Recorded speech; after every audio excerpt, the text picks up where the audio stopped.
money, your taxes, your truck, and your road to success in the trucking industry. This is Trucking Business and Beyond, the show that puts the money where it belongs, back in your pocket.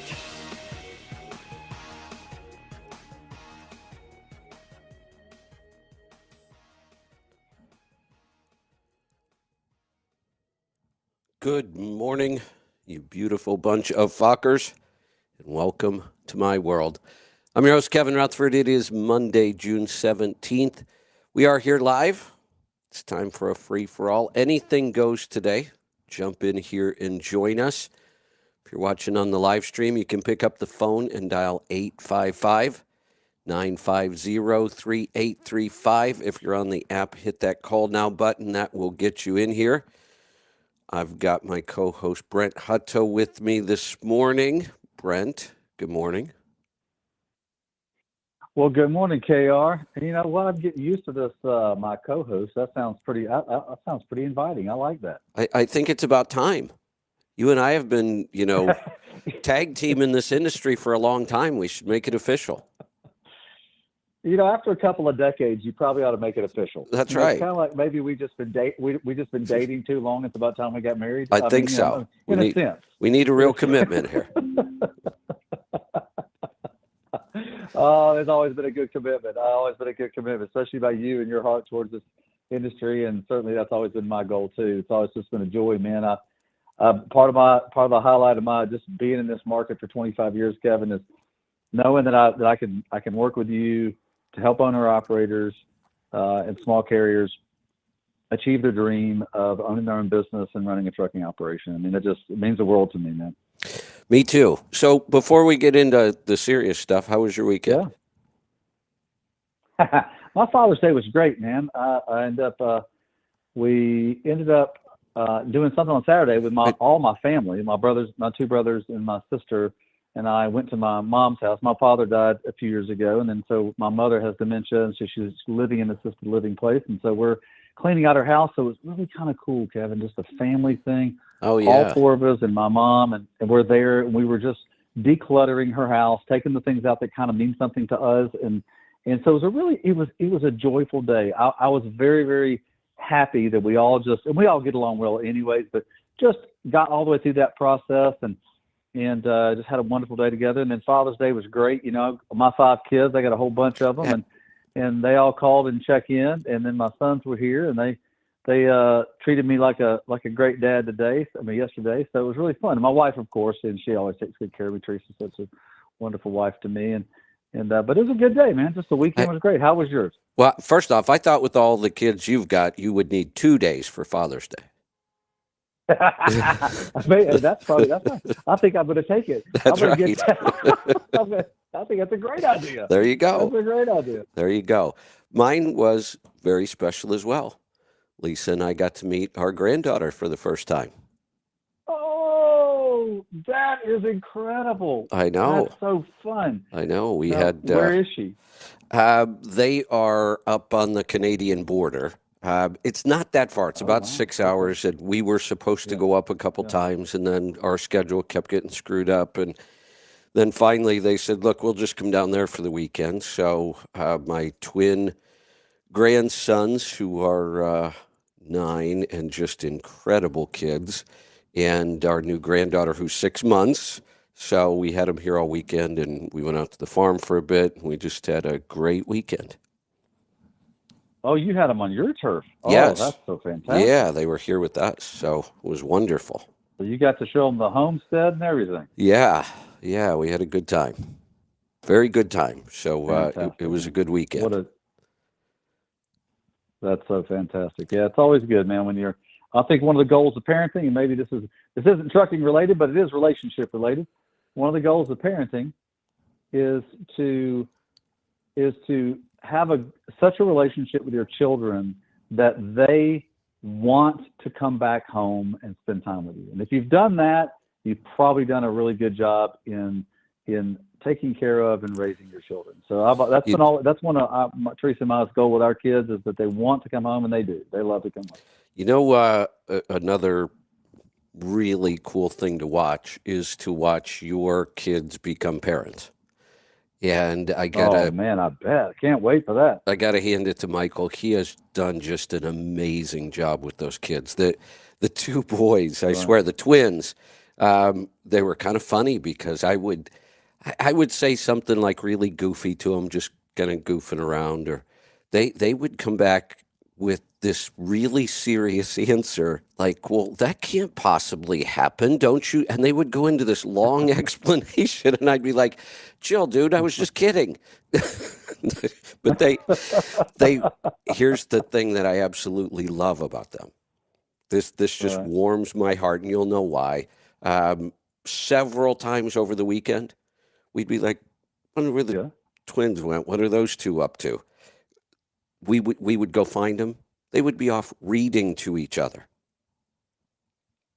Oh yeah. Yeah, I thought That not uncommon. Twins have their own little world that they live in. Mine were certainly that way. yeah, And and big so readers. always unique. You met them as adults. Oh, they're both big readers, but yeah, they're very unique when it comes to twins really taking care of each other. And now mine are 18, and they still are pretty. They're still very close. They argue like two Well, 18-year-old yeah, sons do, right, no doubt. but it's very unique. And to watch it happen is very very unique, man. Yeah, well, these two are very unique twins. Amongst twins, they were what are called Oh wow. mono twins. It's only 1% Okay. of all twins, not of all births, 1% of all Wow. twins.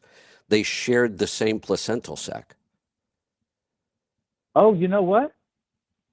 We thought Brink and Jude had the same thing because it was fused down the middle, Oh, really? but they ended up they when they thinned it off because they weren't sure.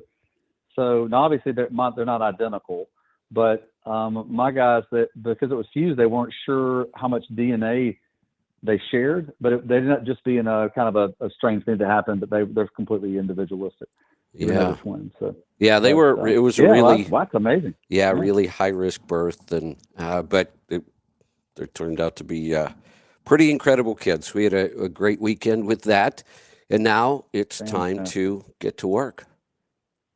Let's get to work. That's right. So, Absolutely. so I've got something I want to talk about today, but I want to do it after we do some market update Okay. stuff. Let's talk about the market a little bit, and Okay. then I've got another topic, and then we'll take calls as well today. So if you want to jump in here, do it right now. 855-950-3835, or hit that call now button on your app, and we will start taking calls here in just a little bit. So what's going on in the market? Any good news? Well, just overall, let's just talk about freight. We'll talk about that first this time. Freight in general has been kind of the same. So pricing or rates in the marketplace stayed at $2.40. They've been $2.40 overall inside the spot market the last 4 straight weeks. So this is the 4th straight week. So that's probably a good thing because it's been down in the 230s for the last many weeks, a couple of months, and so it coming up a bit is good. The thing to watch right there in this time period, Kevin, is to watch what happens until July, about July 4th, because we have a little bit of an increase, and July 4th is usually one of those times where it either pivots up or pivots down. Normally it will pivot up because we're kind of going into the summer season and getting ready for sort of all the pre-holiday stuff that goes around. But overall, freight rates are about 240. The pressure in the market, the amount of freight available to trucks, dropped about 10 points, but it's still way above 50 being the balance. It's in the 70s. So some of the indicators are pretty good. And I saw a nice article by one of my good friends in the market, a guy that I admire a lot, Derek Leathers, who's the CEO of Werner Transportation. He was speaking at a big banking event, and he said he feels like that, and the reason I respect him is he really knows his stuff about the market. He knows about all the indicators and things like that. You would kind of probably expect that from a multi-billion-dollar CEO leader. And but he talked about that, felt like we were much closer to the end than we were than any other part of this because of the pricing pressure that kind of keeps coming back in the market. And what I mean by that is that as these big players go, everybody, we all go because they move a lot of freight, and so it's important to pay attention to what they're moving in the marketplace. But he did look at he saw that pricing from a pricing standpoint, and this is where it's important because this is where things go back and forth. pricing is kind of held since International Road Check. You and I had a fun conversation about that. Yeah. Because it's not a mystery when it's coming around. But that, and I look at one-way dedicated. So one-way dedicated has been flat year over year. Dedicated, you get much higher rates when you haul dedicated. But so you drop down into one-way fleet that dropped 6% to 3% in the first half of the year, which made things pretty marginal. And what I mean by one-way fleet, that's one-way long haul, full truckload freight, which is all the spot market freight. I mean, that's spot market freight. So it dropped with all the contract players. So that's why we've had such pricing pressure in the spot market, because when their rates are low, everybody's rates are going to kind of stay where they are in the spot market. But what's been interesting is that they reiterated that they're still trying to be at an operating margin of 12 to 17% when it comes to like their rates. Right. And but they've been continuing to adjust down. So because the operating rates in the first quarter for them were a little bit less than 5%. So that's tough. Now, one of the things so that's sort of the overall marketplace. I'm going to make a comment about what they're doing about controlling their costs, because that's just really interesting. Okay. But when you look at the overall other parts of the market, when you look at van stayed at 196. Now look, that's before the broker margin. So depending on how you're doing the business, this is straight to carriers. Flatbed went up 1 penny, and then refrigerated went up 4 cents to 2.38. So flatbed went up to 2.52. Refrigerator went up to 2.38. But what was interesting about Werner, and you and I are always talking about control what you can control. Right. And the big companies have to do the same thing. Last year alone, Werner implemented $43 million in cost savings. Wow. This year they're adding another $40 million in cost savings. That's big.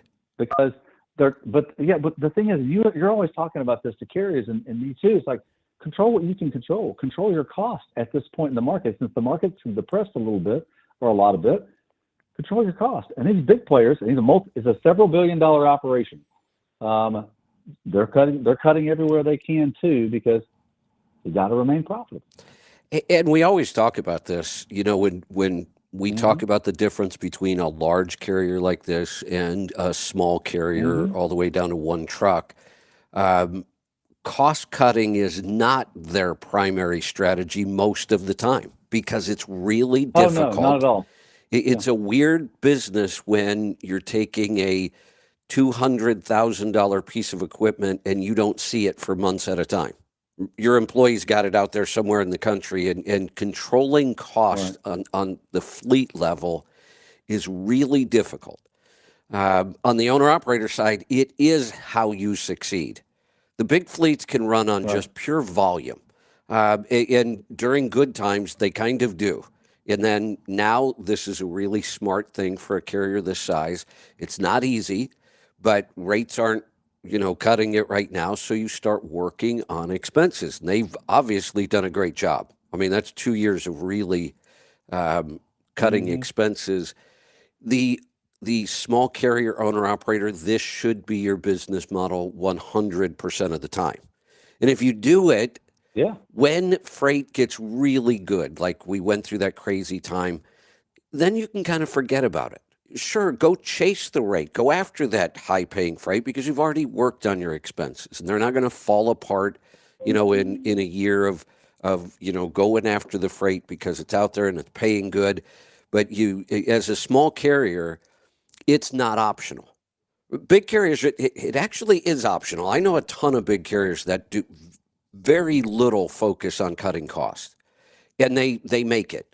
They make it on pennies per mile on every mile that they do, and some during really bad times won't make it. But as an owner operator, it's just not an option. I mean, you have to. You won't make it through bad times if you don't have some control over your cost.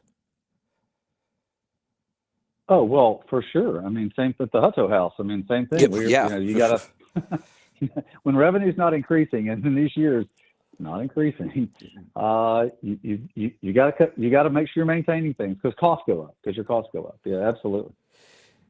So is anybody, and I know they are, I've seen it. I'm just wondering how much you're seeing it. Here's what feels weird about this whole thing to me. We've been through lots Okay. of ups and downs in trucking. We even talk about how volatile it is, and it is, it's just part of the business. But they've always followed the overall economy. And this one doesn't feel like it Yes. has. We're talking about the end of a recession. In a sense, in this industry, we're kind of looking, when is this going to end? When are things going to get better? But it doesn't feel like it ever really started for the overall economy. It's like we never really had that official recession. We had a couple quarters there where technically it met the definition, but you look at the stock market, it doesn't show any signs of a recession. You look at the real estate market, other Mm. than some, drop in prices or a little bit less activity here or there, it really isn't showing any signs that we went through a recession. This one just feels really odd this time. And then my fear is, well, we could talk about coming out of this freight recession all we want, but if the market itself, the overall economy, really does go into a recession, we're not coming out of ours. Yeah, no, no, not at all. You're so right there. Well, and I started looking at the recessionary claims back during the middle of the pandemic, and what I looked at was there's an economic measurement that they're looking at recessions and defining it a little more because we have a lot more data on consumer activity. So you got two different things. You got GDP growth, which is what they usually look at recessionary qualifications on. Does it go negative 2 quarters in a row? So they Right. call that a recession, right? Now, but what they also are looking at now is consumer spending. And so because consumer spending, and part of that, our positive consumer spending was because of the money that was given to everybody during the pandemic.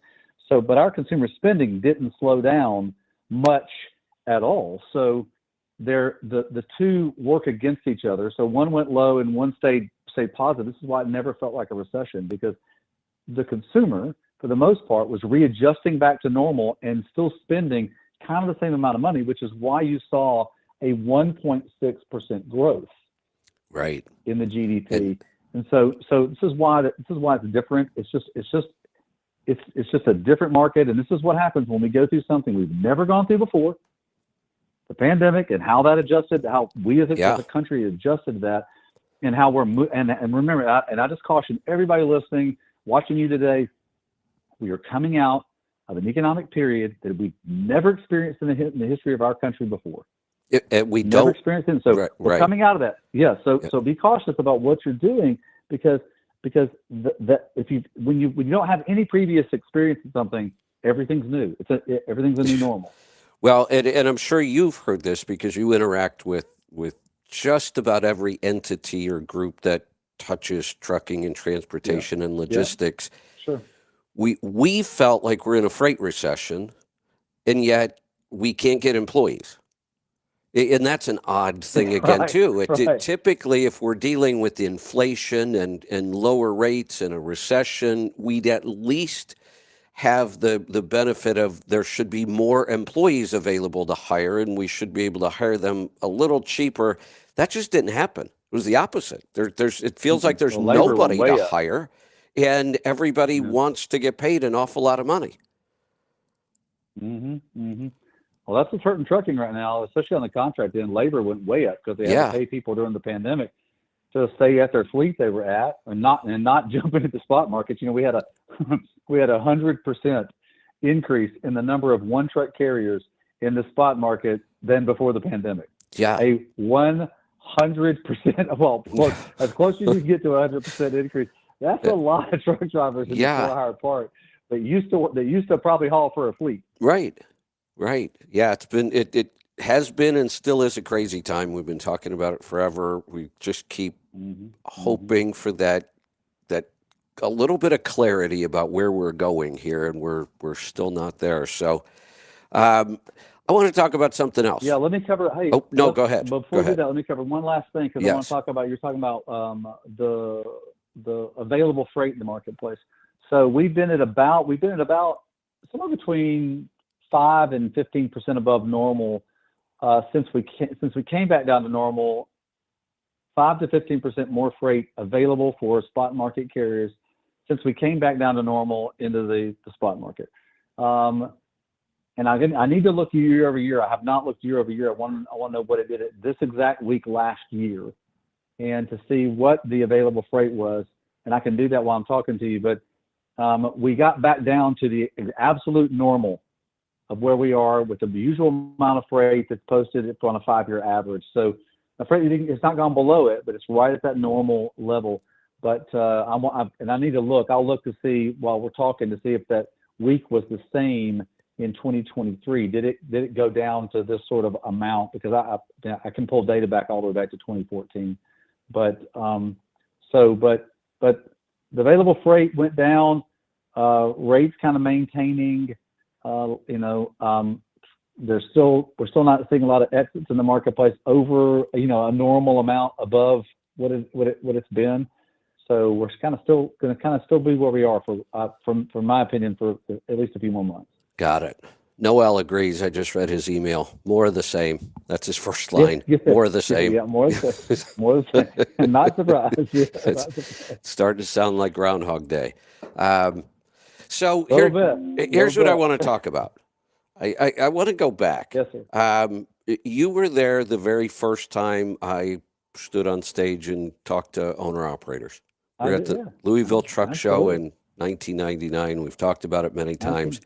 Yes. What I haven't talked about a lot was several years before that, and I'm not going to remember the year for sure. It was within the first 5 years of me getting a truck and going to Louisville for the truck show.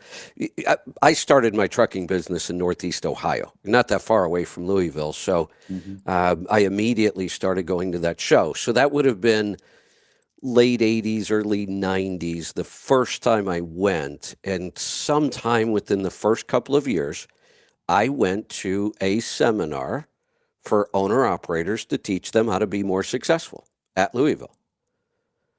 And it was put on by a trade association for owner-operators. Now, I can't remember the initials or the name or anything about them because they haven't been around for a long time.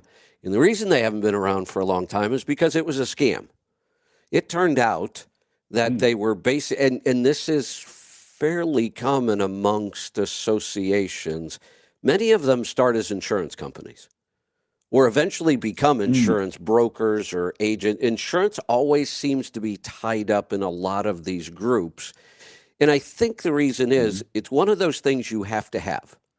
You have to buy insurance. Right. Mandatory. Nobody needs to do accounting. Nobody has to have our software for accounting. They really should, but they don't have to. When you sell something somebody has to have, it makes it a little easier. But for some reason, insurance has always been tied up with these associations for owner-operators, and this one was the same. And look, from what I remember, the seminar was actually pretty good. I mean, I learned some things, and I actually remember thinking, even way back then, even though I was terrified of public speaking, for some reason I thought, I think I could do this. But I was learning some things. Here's what it turned out to be. They were collecting insurance premiums, but there were no insurance policies. Oh, yeah, no insurance policies. That's a little bit on the illegal side. Yeah. So they didn't last long, but not only do these groups seem to be tied up with insurance many times, there also seem to be a lot of scams around associations. I can't even count how many of these things have come and gone. So this is just kind of a public service announcement for associations in this industry, especially on the small side, for owner-operators. Be very careful who you give your money and support to. We've been through this enough times. And the reason I'm talking about it today, your old place of employment, and help me out with this. Does he pronounce his name Alex Locke or Lockie? Do you know? Lockie. Lockie, that's what I thought. Okay. Lockie. Great writer, by the way.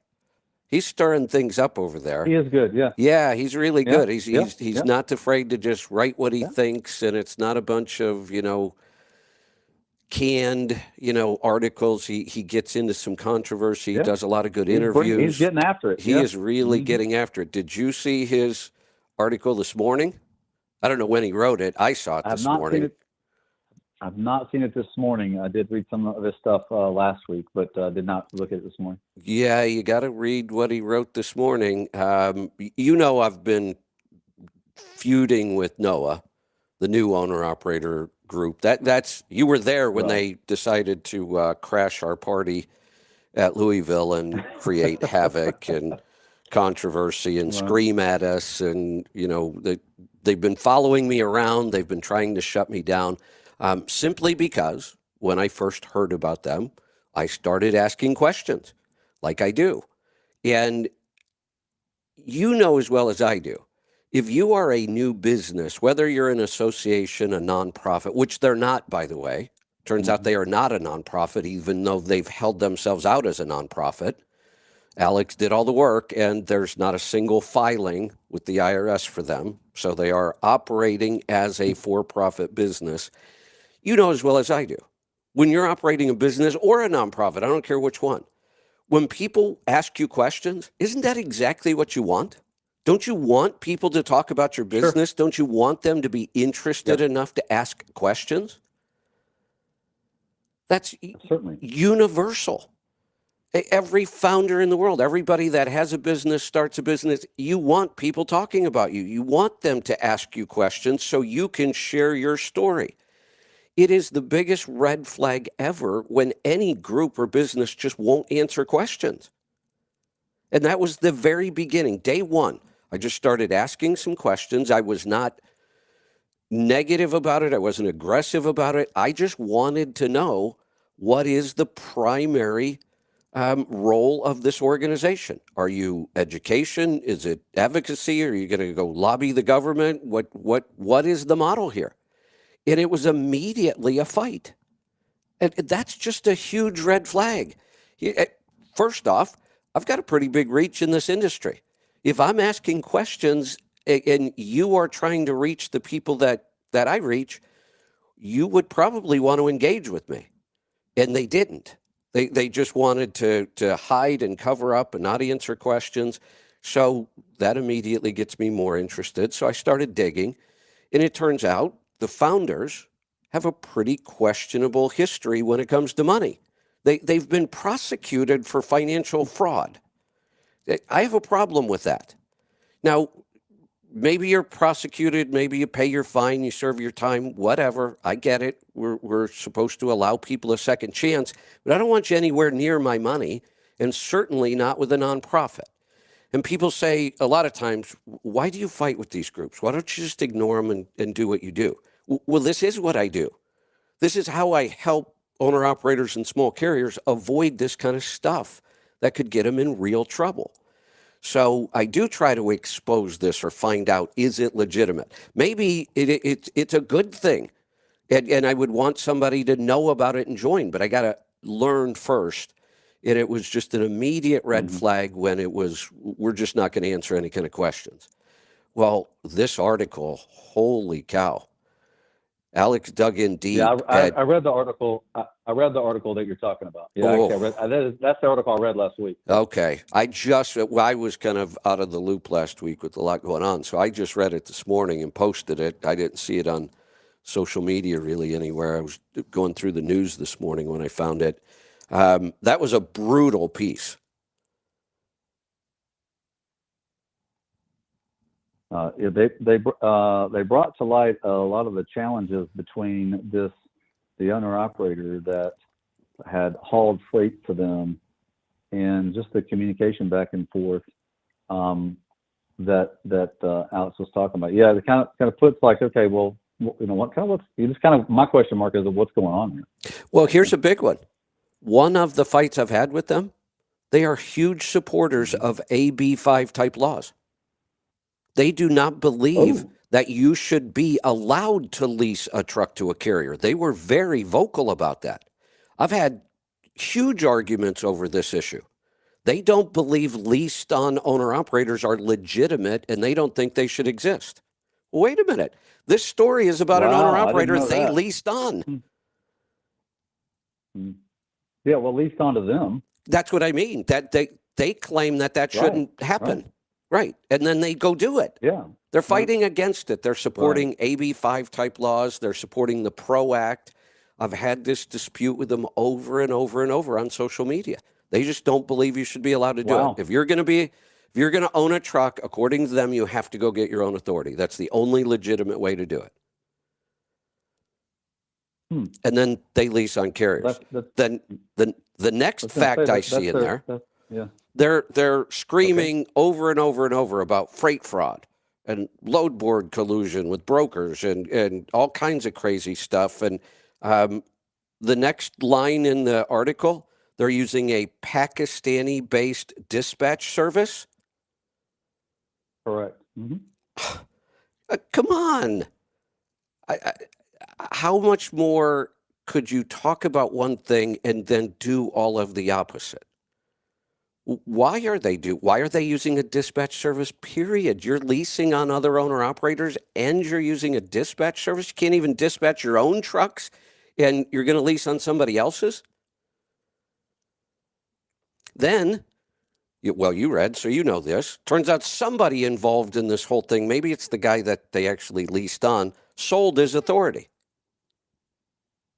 Well, Holland said he sold his own authority. Said he sold his old MC number when times got tough to a buyer he knew nothing about. Right. That's what leads to freight fraud. And that's a problem. Yeah. That's a big problem. And I'm not saying authorities should never be bought and sold or transferred. There are very legitimate times when that happens, no doubt. But it's legitimate when you buy the company and its customers and its business, not just the authority. There is no reason to just buy authority that doesn't even have a whole lot of time on it, doesn't really have any kind of successful track record, doesn't have customers. The only reason to buy that I can see is fraud. What's the point? Why would you pay for that when you can just go get your own authority anytime you want? Well, there's one of the reasons, depending on the number that he had, there's two reasons. Number one, the legitimate reason is to buy an MC number to take on their business and to grow it. And also the sort of the secondary reason is that they may have a better number in the MC, because some brokers won't do business with carriers that have recent MC numbers. And so if they got an old MC number, that kind of helps them get into business faster. I get that, but you still should be able to prove yourself in the market, if you're legitimate. And then of course the third thing is that an owner operator today, you can get you can get a good amount of money to sell your MC to somebody, but it usually comes with some conditions. They usually want your login information. They usually want your PIN information. They want other stuff like that, which, by the way, allows them to become you, to basically fraudulent against you, pretend to be who you are. They can do identity theft on you, and you're going to be in more trouble than you know. This is selling an MC number in that manner is the worst way to do it for the industry, and potentially the worst way to do it for you, because it can get you into all kinds of other trouble that you don't even know about because they pretend to be you. I could not find, and you're right, and I've always said, look, I get it. I know that's occurring, but we also have thousands of examples of people with brand new authority that get loaded through brokers. It happens every day, happens all the time. I know there's lots of companies with policies, but I also know that if you are running a reasonably good business and you have some decent communication skills, it should not be hard to get loaded. I don't care how new your authority is. I've watched it happen over and over and over. So this whole idea of, well, I'm going to buy an authority so they'll load me. Well, what really changed? Why would somebody load somebody that just bought it? And I get it. It's these stupid policies of nothing but a date. What is that? Doesn't tell anybody anything. So you've had your authority for 6 months or a year or whatever it is. It doesn't really change anything. So what we're saying is the industry is so poorly run that we wouldn't load you when you went and got your own authority, but if you just cut a check and buy somebody else's, now we will. Well, what changed? Nothing really changed. Yeah, It's a stupid policy to have in the first place. But the article, even as much as I know about this group, was pretty shocking. Alex kind of proved all the things that I thought. I couldn't find a single positive sentence about this organization. I mean, everything about it was controversial or deceitful or poor business practices, or I mean, it absolutely sounds like a train wreck to me, and I thought that it was. Right. I looked in here. I also looked at. I can't remember where it said it in here. What percentage that they take? 20 on. So the article I'm reading. Yeah, 20%. 20%. 20%. 20%. And now look, this is where we could have a good conversation here. One of my favorite carriers to lease onto takes significantly more than that, Landstar. Significantly more. But here's the thing I've always said. Are they providing yes. more for that 20%? Yes. Well, no, here they're not. That's my issue. It's not how much I have to give the carrier. It's am I getting a good value for what I'm giving them? And at Landstar, clearly, I've been able to make the argument for decades. Landstar can keep a big chunk like that, and they still have some of the most successful leased on owner-operators in the industry, and they always have. And they've got guys who have been there for 30-plus years. Clearly, they provide value, even though they do take a pretty sizable chunk. One of the highest in the industry sometimes. And yet it still works out for everybody. They're providing a pretty significant amount. I mean, yes, as far as to their customer, I think it's more than just, hey, we're going to find you the load. I don't know the whole. I don't know the setup for what I do. They offer, but there's got to be a lot more than, because that's a. So yeah. So anyways, but Landstar, there's a lot of very successful owner operators with Landstar. So I mean, and they've been around forever, and you can trust them as far as like they're a solid company in this marketplace. You don't get to the multiple billions of dollars that they have without making a lot of other people successful. And the other number you could track with them, and I have for years and years, is their turnover. It's way lower than the rest of the industry. Pretty low. Yeah, pretty so low. That's a really good sign. So I can't criticize them just for taking 20%. Unless we know other stuff, that's kind of a meaningless number. 20% would not be out of the question if you're providing me with enough service. One of the problems I had, there were so many in this article, was could you figure out how you paid for insurance? It seemed like they had some flat rate per week for insurance, but then you had to pay some overage later on. That's actually, I think, what he's suing them over. This guy is suing the group, by the way, and I believe it has something to do with insurance, where he had a flat rate per week, but then they took a whole bunch more out and he had to cover it. I did see they have to file their own IFTA. So it sounds to me like 20% in this case is kind of outrageous. They're using a dispatch service. Well, where are they getting their freight from? It doesn't sound like they've got any direct customers. That's C.H. Robinson. It's C.H. Robinson, right, who they were supposed to be boycotting. And yet they moved freight with them while they were telling everybody else to boycott them. That's what I mean. This article was so bad. So now if you don't have your own direct freight, that means somebody else is already getting a piece of it, and now you're going to take another 20%. I still have to file my own IFTA. I had to pay quite a bit for insurance from what I could gather on this. This now becomes a horrible deal at 20%. What am I even paying you for?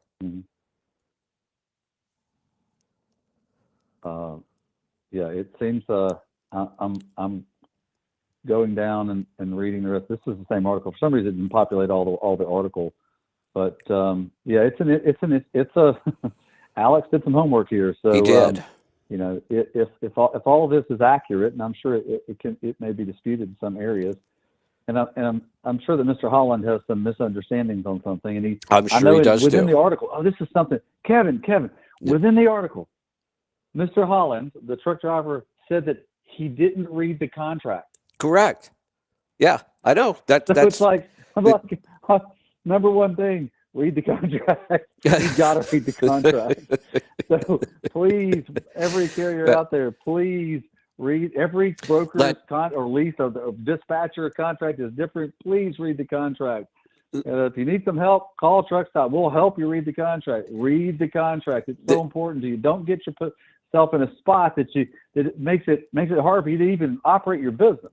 Brent, thank you for pointing that out. Because here's what I got to tell you. I will tell you this. I've been reading those kinds of contracts for 30 plus years. Right, I know you have. But when I started, you know what was really, really common? A one-page contract between the owner, operator, and carrier. When I started, it one page. Two maybe with this signature line. It might be two, but very, very seldom did I ever see a contract that was more than 2 pages back then. Now they're 200 pages. Right. I remember some are. Right. You were probably at this event. I don't remember. I think it was a TCA event somewhere over the years. And the guy from Scopolitis, Greg Fury, was up on stage. And smart guy. Really smart guy. And I remember him walking up, and the session was about we're speaking to carriers here. We're at the TCA, the Truckload Carriers Association. He's speaking to carriers that are leasing on owner-operators to their authority. And his session was all about making sure your contract was written properly, and that's what they do. And it was interesting the way he presented it. He walked up on stage. He had a table there in front of him, and he had some contracts, and he had what looked like a big postal scale. And he started taking contracts and putting it on the scale, and he'd go, nope, not that one. He'd put another one on the scale, and he'd go, nope, not that one. And then he'd put one on, and he'd go, okay, I think they probably covered everything. It was all about how much did this thing weigh? How many pages did you have to put in to cover all of the bases you needed to cover? And that's when contracts started to get significantly bigger. And it seems like they've grown over the years. And honestly, I do help people. I'll do the same thing. I'll read it. But my advice is always, if you really want to be sure, you should probably pay an attorney. Because I can't give you legal advice about this. And there's probably some things in here I don't understand. Right. Yeah, absolutely. And there's groups out there. I mean, there are associations that have some legal representation that can even help you with contracts too. And so I just think that, it's like everything else. You need to be aware of what you're signing. And I'll say, Kevin, and I'm not surprised that the size of the contract has increased, because the complexity of the spot market has increased. There's more and more carriers in this marketplace. Yeah. There's more and more freight, and where there's more money, there's usually more oversight. So this is why it's important for you to understand the contract that you're getting into. You don't have to be an attorney, but look, I'm not an attorney, and I can read one and tell you there's some areas in which you probably want to look out. And I don't ever claim to be an attorney, but I certainly know how to look at a contract and go, okay, well, that may be not to the best of, or you just understand what are some conditions. And by the way, you can push back on contracts. Of course. Carriers. I'm not. Yeah. You can actually take a contract and say, hey, I agree to all this, and just red line out or black line out any part of it. You say, I don't agree to this. Yes, that happens. It also, if we go back to exactly. If we go back to the 90s, and that's kind of when, a lot of this was occurring. And I remember Greg Fury talking about this in a session. One of the things that drove this was the lawsuits throughout the 90s from OOIDA. They were suing carriers over their contracts. Things like, you took part of the fuel discount and didn't tell anybody. You can't Right. charge more for these tires than you're paying for them. When really they could. There were no laws against that. There was nothing Sure they could. illegal.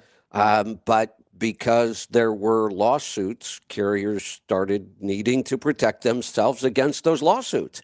And that's really all the bigger contract was designed to do, just protect them in a lawsuit. Well, look at what just happened to Schneider today or yesterday, last week. They have a $47 million nuclear verdict against them from a 2017 crash that was, it looks to be the driver's fault. So that was reported in FreightWaves. Where there's more risk, there's always going to be more. There's always going to be more documentation legally. Correct. Yeah, and the more lawsuits we have, the more nuclear verdicts, the more staged accidents, the more we have all of this stuff, the more complicated all of our contracts are going to become. Right. So you are going to have to Yeah, pay sure. somebody to read them, or find a resource like Truck Stop to help you through this. I can do some of it. Like I say, I'll be clear, I'm not giving you legal advice, but I can give you a pretty good idea of the contracts I would be very, very careful of and stay away from. And after reading this one, I would burn this thing. It's pretty bad. I know NASTIC does this, OIDA does it. There's help out there, but don't just sign. Here's something else that I'm totally confused about this group, and I'm going to continue coming down hard on this group. This is the kind of stuff that just gives the whole industry a black eye. We don't need this. So this is what I do, and this is why I do it, because people need to know about this. This guy went from failing with his own authority, and I certainly could have helped him with that, but talk about jumping out of the frying pan and into the fire. His first lease with somebody turns out to be a total disaster. I have a feeling this guy will end up losing the truck and losing everything and just not being in business anymore. And that goes against everything I do. Right. That's why these Yeah. groups, as much as I don't want to spend this time, I will continue to do it, because we've got to stop these kinds of practices. What are they? I mean, if you're an association that's lobbying for change in the trucking industry, why are you also a carrier? That just doesn't It even. looks to me like Kevin, it looks to me like they're a giant dispatch group. It really does, and they're using foreign-based dispatchers from Pakistan. Come on, I mean, if you're going to be a dispatch group, at least do it yourself. Right. Yeah. That you would think. As I read through this, and I didn't really know who they were, and as I read through it, I just kind of go, it's something to really, really investigate for. You get into the middle of it, because you need to make sure that you can create success through it. I mean, that's an association should be there to protect your interests. Without a doubt. There's a paragraph in there you may or may not. It's a long article. I mean, there's a lot in there. It is a long article. Yeah, I read. Like I said, I read it all Friday. There's one sentence or paragraph you haven't mentioned, and I thought you'd be really interested in it. Oh, sorry.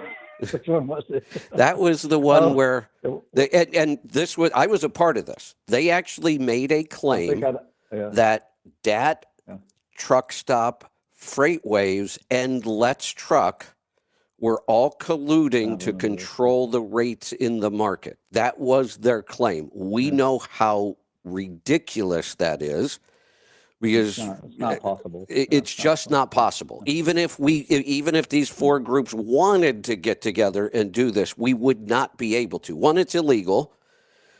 Two, we would never bother. And three, even if we wanted to, we couldn't. That's why the whole claim was so ridiculous. But their next claim was even more ridiculous. They actually said they were going to put out the real numbers. Oh, right. Well, yeah, sure. Where are they going to get them? What real numbers? These are the real numbers. I don't know. Really, the three companies that are providing the data in this scenario are very, very large companies, very, very well funded, and they have access to the data. They create the data. Right. But where does this group think it's going to get its data from? Well, in the end, we are Truck Stop and DAT as well are a regurgitator of customer data. Right. We're not a Right. controller of a market. We just display their data on what they want to offer the freight for, and this is thousands, and this is 10,000 plus broker companies, and so it's not first off, it's not within our interest, and second off, we've been around 28 years. People know Truck Stop and how we want to make sure that we're helping carriers across the board. We're simply presenting them with the information that honestly they can't necessarily get anywhere else unless they want to create their own individual relationships with about 10,000 brokers in the marketplace, right? Or more. So yeah, it's ridiculous the claim that they made, and when I asked them about it, can you please explain how you're going to come up with the data that you claim is correct and this isn't? You get no answers. That's always been my problem. No matter what you ask this group, you get no answers. It would be no different than I come on the air all the time and I talk about owner-operator cost, right? Here's what a good fuel cost per mile is and a good maintenance cost. And, you shouldn't spend more than this on a truck payment. And I have a lot of data on that. ATBS has even more data, and I work directly with them. Who else could provide this kind of data? I have the software, they have the accounting service, we have access to that data, and we share it to try to help other people. Now, companies like Overdrive do surveys. That's okay. OIDA does surveys like this all the time. It's good information. It's not nearly as accurate as because it's just a survey. You're just asking, right? Marketplace data. Yeah, you're just asking somebody. You don't know what answer you're getting. There's no verification. But ATBS and myself, we see the tax returns. I mean, that's the real number. That's what's being reported. We have the accounting. We see the settlements. We know that this is as good of data as you can get.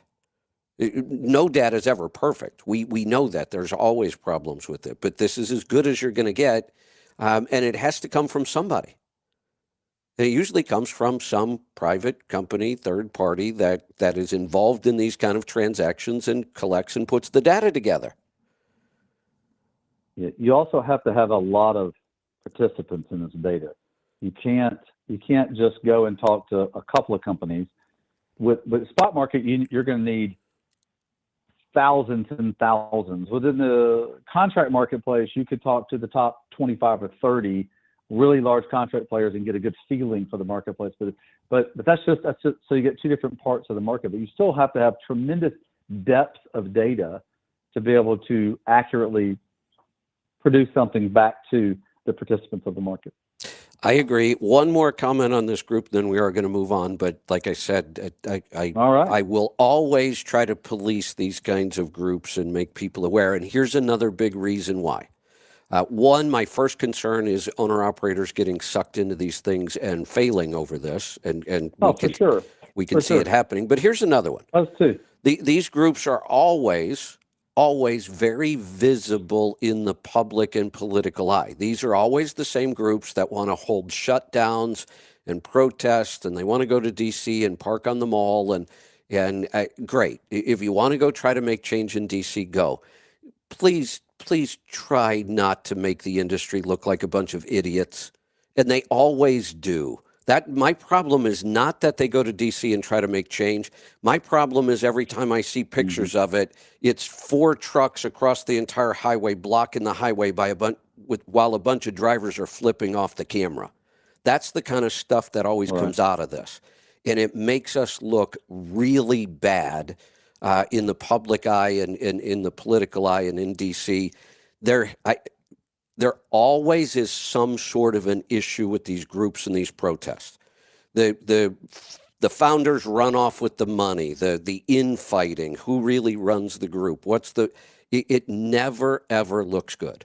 There are groups, and I will give OIDA credit for this, And I think people know I'm not a big fan of OIDA, but as far as lobbying goes, they do it right. If you're going to go lobby, and I don't always agree with what they're lobbying for, but I at least agree they don't make the industry look bad when they do it. They're down there for their legitimate reasons and concerns, and they're doing it right.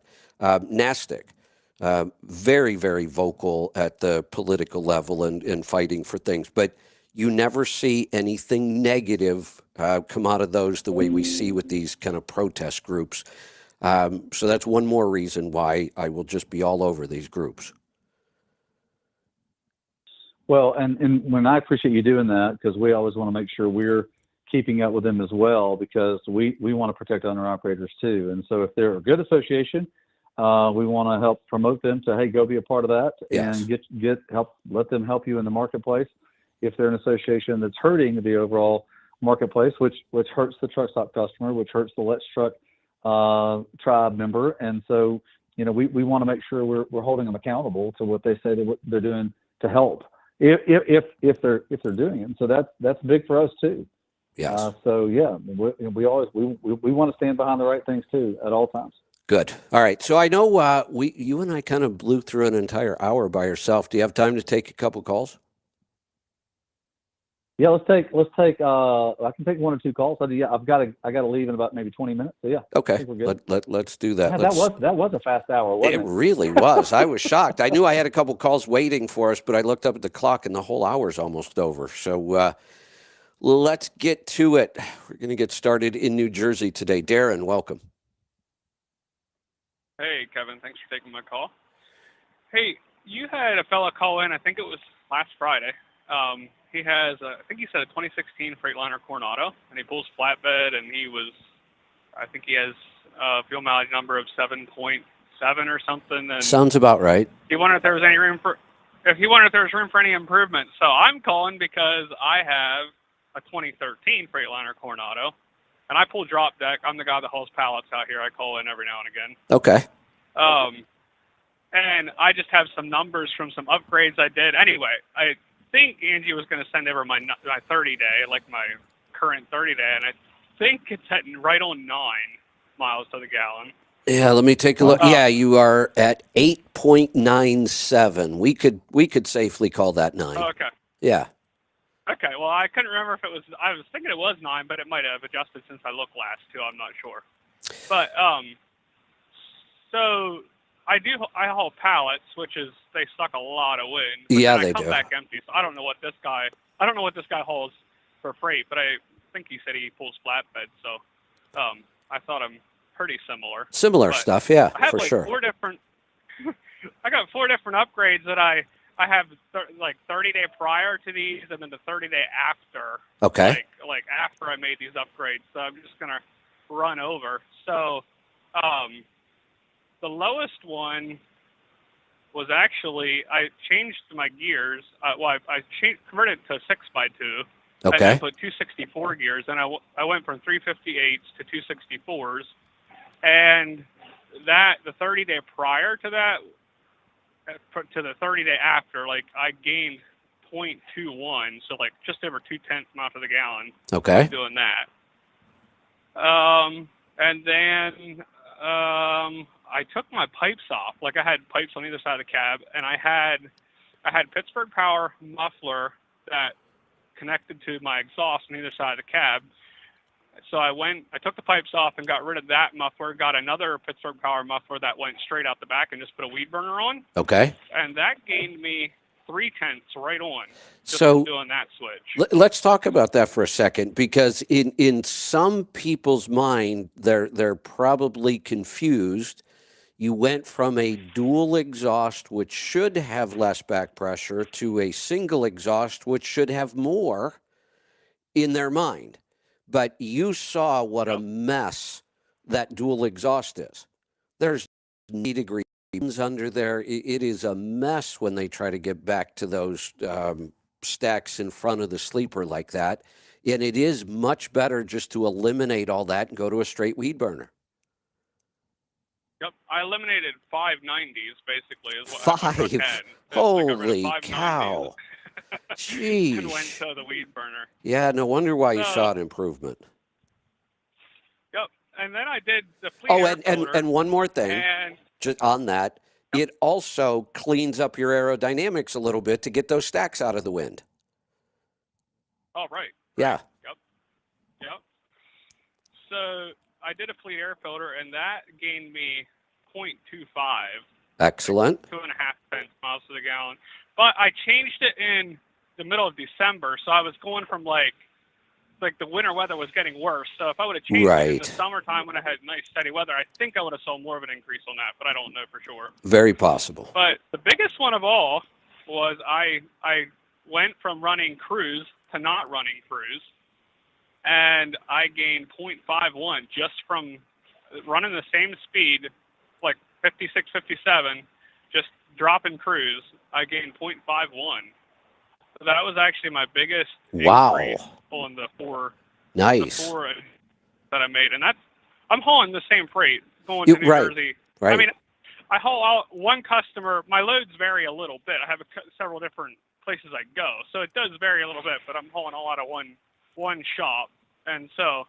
Oh, and the other thing too, I think he said the fellow that called in. I think he said his wheelbase is 244, and mine's actually a 265. So I got a Bigger long gap, right. big gap between my trailer, and I bought the truck before I was focusing on fuel mileage, and so just making the best of what I got. But Well, anyway, and so those are some numbers I had that I just thought were interesting. honestly, I'm not sure we would see any gain for you no matter how tight you got that trailer. I don't think the wheelbase in your operation is a big deal. We talk about it a lot when you're pulling a van, and we get it right down to the inches. You know, the tighter you can get it. Your aerodynamic problem is the entire load. I mean, that gap it just may not make much of a difference because your aerodynamics across that whole load are bad. Yeah, I have two trailers. So the one, there are two different makes of trailers, both drop decks, but the Kingpin is a different setting Right. on the trailers, and so Right. I have a 10-inch different gap. Like the one that has 10 inches more of a gap for the back of my cab, I have your fuel gauge, scan gauge Right. that I watch, and I have that dialed in to whenever I fuel up, I'm within a half a mile to the gallon Excellent. pretty much every time Yeah. as far as how much fuel I use. And I can see about a tenth difference on my load from the shop to Okay. like 250 miles to where I deliver. So it's about a tenth, and Yeah. that's on about a 10-inch gap difference. Got it. So, but another number, I had bought a trailer, the one that I just bought. It was out of alignment when I got it. I didn't realize it right away. I got it changed. It was a 16th of an inch. The one axle was a 16th of an inch off. So doesn't sound like that much. But there again, on scan gauge, I was losing from leaving the shop to where I go to my normal customer, from my one trailer that was aligned to the one that wasn't aligned. Well, then I aligned it. So I was losing from out of alignment to getting it in alignment, 1/16th of an inch off. I was losing between 3 to 5 tenths going out to get unloaded with my load. Wow. Yeah, I didn't know alignment makes that much of a difference, but I'm watching it on my scan gauge every day. You know, alignment, and on that call, Joel had mentioned the Dr. Preload. So between alignment and wheel bearing adjustment, there's another area we can pick up quite a bit, more than we used to think. Yep. All right. Yeah, that's Good. what I had for you. Good stuff. Thanks for the call. Hey, Brent, you know, one of the things calls like this highlights, you know, because I had his numbers up in front of me from our software fuel gauges. So I could see that his fuel cost per mile was 42 cents. Right. 42 cents a mile. That is really low. Our very best, Really the guys like Joel and Henry and a bunch of people, Matt and some of the others we talk about, have gotten their fuel costs down into the 30-cent per mile range lately. Fuel's coming down a little bit. That helps. But let me make a comparison. The best trucks we're seeing are in the 30-cent per mile range. This guy's in the low 40s. That's a really good number. Average is probably in the 50s, 60s.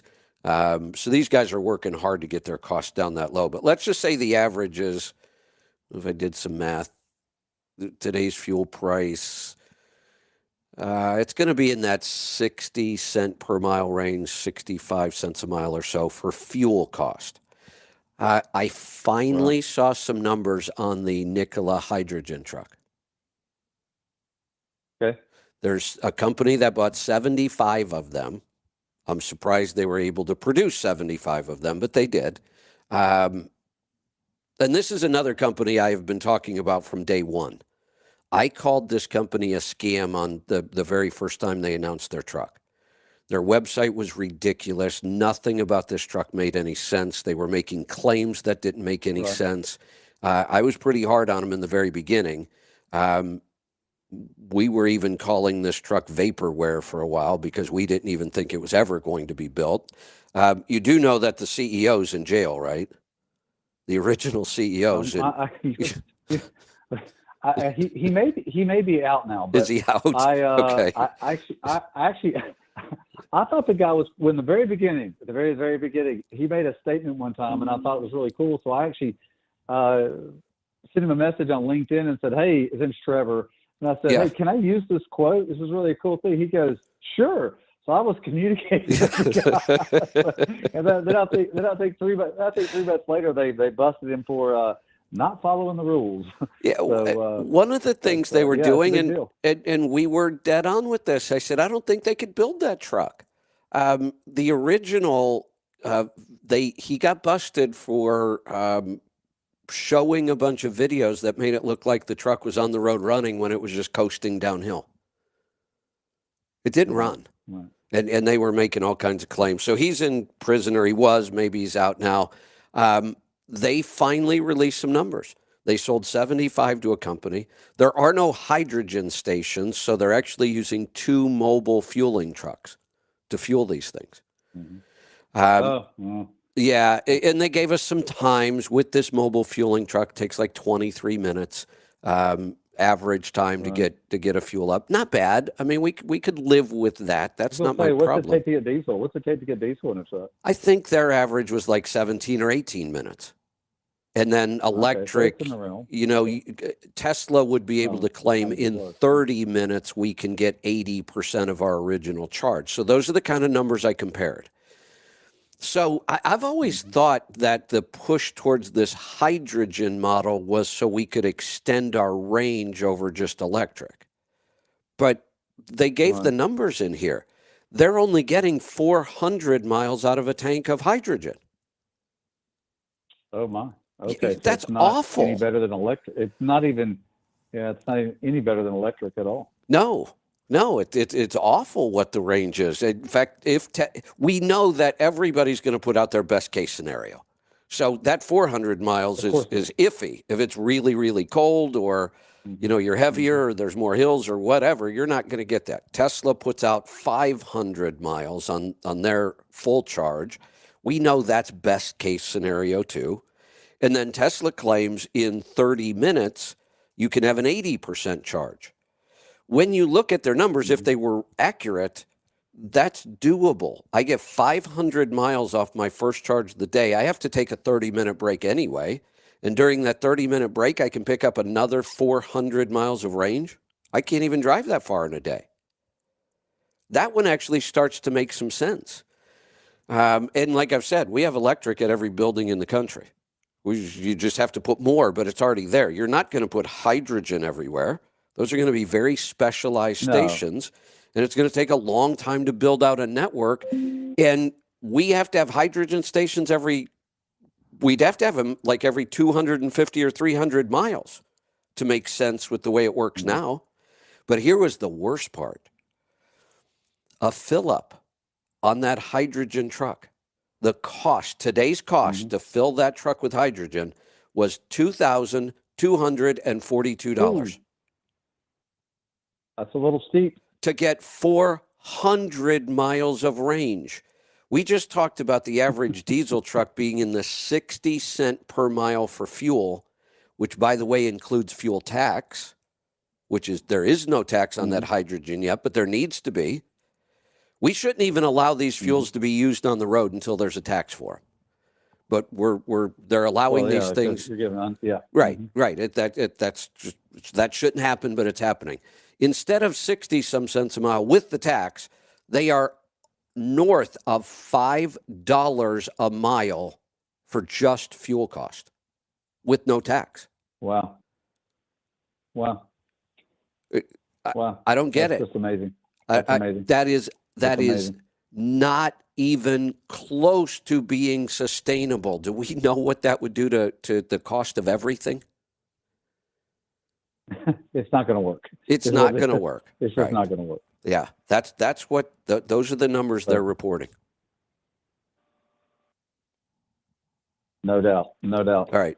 Well, time for one more call. Well, that was a fun. Look, I can't do one more. I got to Okay. go. I got a luncheon. I got a luncheon to go to, and then we bought a car for one of my sons, so it's getting delivered right after that. Oh, fun! But what a great Darren! What a great. Let me just commend Darren, man. The guy knew every detail, all the way down to making sure his trailer was his trailer alignment was great. I mean, yes. It shows you what happens when you pay attention to the details. What a really great. I mean, pay attention. Listen to that. What a great guy for any trucker out there. Absolutely.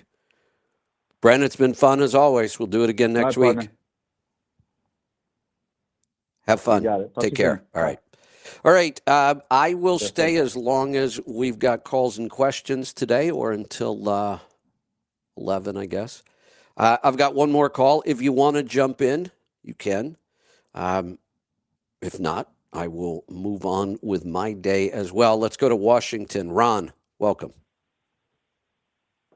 Hey, how's it going? Good. What's on your mind today? A little rainy day today. Yeah. When is summer going to start here in the Pacific Northwest? It's really late this year. Like we haven't even really had spring yet, as far as I'm concerned. I saw a glimpse of it. Did you? I saw a glimpse of it last week when I talked to you. We did. That's the thing, though. We keep getting those glimpses, and in the Pacific Northwest, it's kind of like once that summer pattern hits. It's usually here. It usually happens sometime during the early part of June, late part of May. The rain goes away, the clouds go away, and we can look forward to 90 to 100 days of just sunshine. Except this year, it's really slow getting started. We keep having a couple nice days, and then it gets cold and rainy again. My garden is just a mess this year.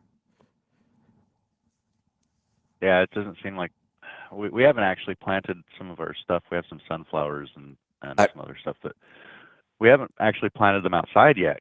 I haven't either. I know. Come on, really. I know, and I've got a bunch of stuff that's all root bound, and I need to just put it in different containers until I can get it outside. I'm hoping. They're saying after today we're probably going to see temperatures in the 80s and 90s this week. So I need to get some seeds in the ground. Well, yeah. Definitely. We need to get our apple trees planted too. There you go. My wife was very happy. She was able to germinate some apples from some seeds and from our nice seeds. So nice. Yeah, and because they've got some really tasty apples, and they're really nice about letting us pick them and stuff. So yeah. But I did pick up that book, Earthing, that you talked about last week. Right. Pretty sure it was last week. Yeah. So there's apparently a second edition, but it's on print. So I have very, very limited time to be able to sit down and read something. So I was really hoping that something like that would be on audio. I guess the first edition, it looks like, is available on audio. So I'll get that one and listen to it. It's in my queue to be listened to. Good. One of the things I wanted to talk to you, but we ended up doing health, and I just picked the wrong day to call, was I was listening to some retro Kevin and was trying to sort of get back into looking at owning my own truck. Okay. And so I was listening to you again, and maybe I should have just listened, but I'm a little bit more on a time crunch, so I figured, well, I'll call and ask. Usually, if you listen to you long enough, you can get the answer to your question. Right. Several times, you can get the answer to your question. Right. There's lots of questions that are asked constantly, and maybe this one is, but I missed the whole thing. I've been out of touch with like what Pittsburgh Power's been doing. Okay. I've been out of touch with a lot of these emissions issues and solutions that are possibly cropping up. Right. And so when I started looking back into it, when I kind of lost track of what Pittsburgh Power is doing, they had been developing the Dorothy, And so I called them to ask about that, and they're like, "Yeah, we don't really do that anymore. Now we do max mileage." I'm like, "Okay, so what's that?" Right. And they're like, "Oh, well, it's a fuel additive." And immediately, as soon as they said that, and then they sent me So to their website and looked at it, the very first things that popped into my mind were you yeah. talking about, Oh well, you there's know, a story here. fuel additives. There's a story Fuel here. additives. Look for these buzzwords. It's a catalyst. It's like, well, it says right on there, fuel catalyst. And I'm like, okay, so how is this working so that this does what you claim? Because I used to, when you were on XM, I listened to you. That's the only reason I had my XM radio, and I listened to you Got it. every day, most of the time, for at least the first several years, because I was constantly learning something. After, like 3 years Yeah. of listening Right. to you, you do start to get those, okay, where's our obligatory 5 questions on this subject that are Exactly. going to pop up. Right. But it's like my time crunch is a little bit compressed, and it's a little Now little let more me wonky listening on the app.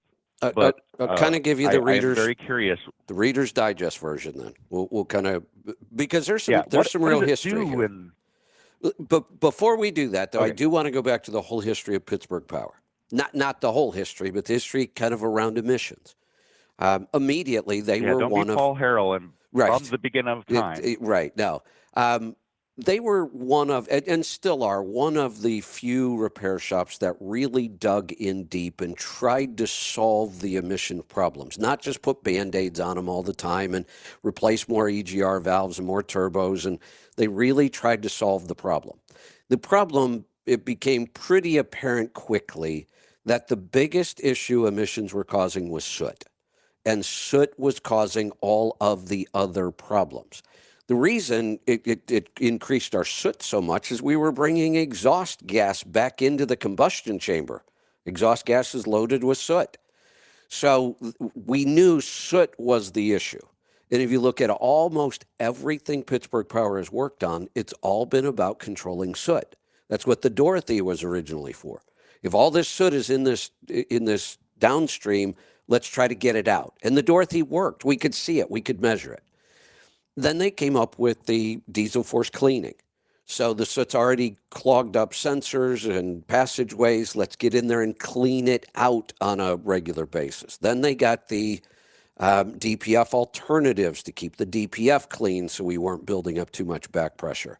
They developed ways of they had their cleaning procedure where they took everything apart and replaced specific sensors. And so that's been the progression. But they were still looking for a better way. What if we could lower the amount of soot that's in the system? That's another way to approach this. And it could be done through fuel. And there are actually 2 things that have worked. And it really kind of depends on the severity. The other good news that's come out of all this, if you are building the engine right, tuning it right, and driving it right, you may not need anything, except that we have figured out that a little bit of cetane helps. And what happens here with both cetane and the catalyst, they're doing it in different ways, but they're really doing the same thing.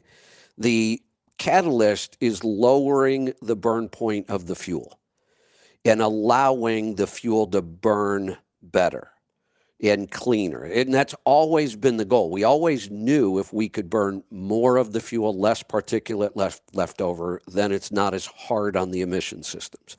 That's really what the catalyst does.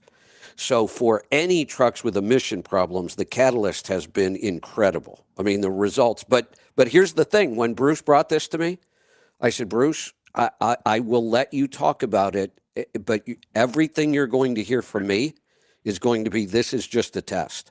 We're going to test this for a long, long time before you're ever going to hear me say, you should buy this. You can come on the air, you can talk about it during the power hour, and we'll get people to try it, and I'm going to start monitoring results. And it was almost a year before I would we would talk about it, but I just wouldn't make any comments. It was about a year. And then finally I said, okay, I'm convinced. My take on additives has always been, they either they don't work or they're only going to be a kind of a temporary fix, maybe to get our injectors clean again and things like that. But I was never one where Sure, put Right, this something additive to in and use you're going to get for a specific problem. correct, right. Now, people started calling, and my issue with this was I don't care about fuel mileage here. I want our emissions to stay clean. Well, people started calling and saying, hey, my truck's running better. I'm not having as many regens. In fact, I haven't had any. And my fuel economy went up. And I kept saying, look, I don't really see how we could see a measurable gain in fuel mileage. It doesn't make sense to me, but people kept saying it and they kept documenting it. And then what it dawned on me is what we're doing is we are cleaning up the system with this. And over time, you might see a return back to what you should have been getting anyway. I don't consider that the additive actually, or the catalyst, because it is different, it doesn't really give us a fuel mileage gain. It's kind of like injector cleaner. It gets us back to where we should have been, the baseline anyway. But it's keeping the emission systems clean and it's solving all the soot issues we're having. Then we started identifying the downsped engines, the really downsped engines, primarily the Volvo and Mack. Freightliner's right behind and everybody else isn't even really close. On the downsped engine, you don't really need the catalyst. If it's built right, spec'd right, driven right, a little bit of cetane boost will do everything we need in that truck to keep the emissions clean. Again, the cetane isn't giving us better fuel economy. It's just allowing us to burn the fuel better because it slows the process down a little bit. So that's really where we are on these now. That I am now saying you should probably be putting something in your fuel. If you've got a truck that isn't optimized for emissions and downsped, it should be the catalyst. If you've got a well-spec'd Volvo or Mack or possibly even a DD15 now or 13, you might be able to get away with just a cetane boost. All right. Yeah, I was kind of curious as to exactly what it does, and their website wasn't. I mean, it I have a hard time lowers because it's they're trying to sell you a product. So. correct. Oh, absolutely. And I want you to be skeptical. And I was very skeptical. And like I said, I let them talk about it for a year. We let people call in, give their results. Took me about a year before I was completely convinced. Funny thing is, I also just had another example of what's happening in the fact that this is a real thing. So of all things, we bought a property and it had a wood stove on it. And it's a kind of a special wood stove. It's made out of soapstone and it's supposed to really, really hold heat well, and it does. But the wood stove itself has a catalyst in it. And what happens is if you get your fire up to a certain temperature, it's got to be like 400 degrees or so to activate the catalyst. And the catalyst is a honeycomb of metals, like kind of exotic metals. I don't know exactly what's in there. But the smoke reacts with the metal. That's what a catalyst does. It chemically changes something. So once your smoke gets up to 400 degrees, it will activate this catalyst. And then what this catalyst does, and I didn't even realize all this, smoke will burn. You can actually burn smoke. There's energy left in it. That's why we can see it. It's smoke. But smoke burns at about, I think the number was like 11 or 1,200 degrees. So you're never going to burn it in a typical fireplace or wood stove. The smoke is going to go out the chimney. What happens with this catalyst is it lowers that from 1,100 degree burn point to about 500 degrees. So now once we can get our wood smoke up to 400 to 500 degrees, we start forcing it through that catalyst. Instead of sending it right out the flue, you close it and it forces it through the catalyst and it starts burning the smoke.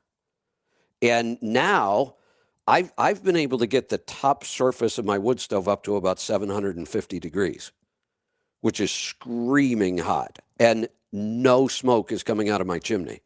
It's actually burning the smoke.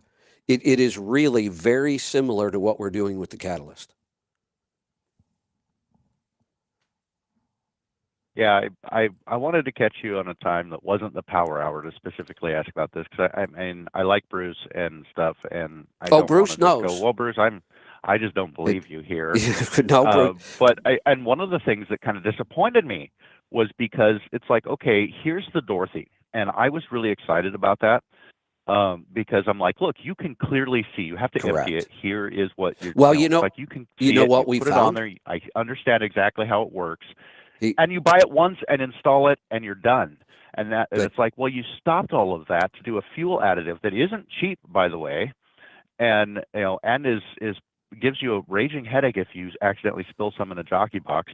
I really recommend yes, not putting it in a jockey box. we've Put it been outside of the truck someplace, because it gives you a screaming headache. we've been through all these issues over time. We've talked about it. We have better bottles. We have better ways of pouring it. Now, the cost looks really expensive. When you do it as a cost per mile, it's almost non-existent. I mean, you use so little of the catalyst on each tank. It's not a big cost at all. So it's really, really minor.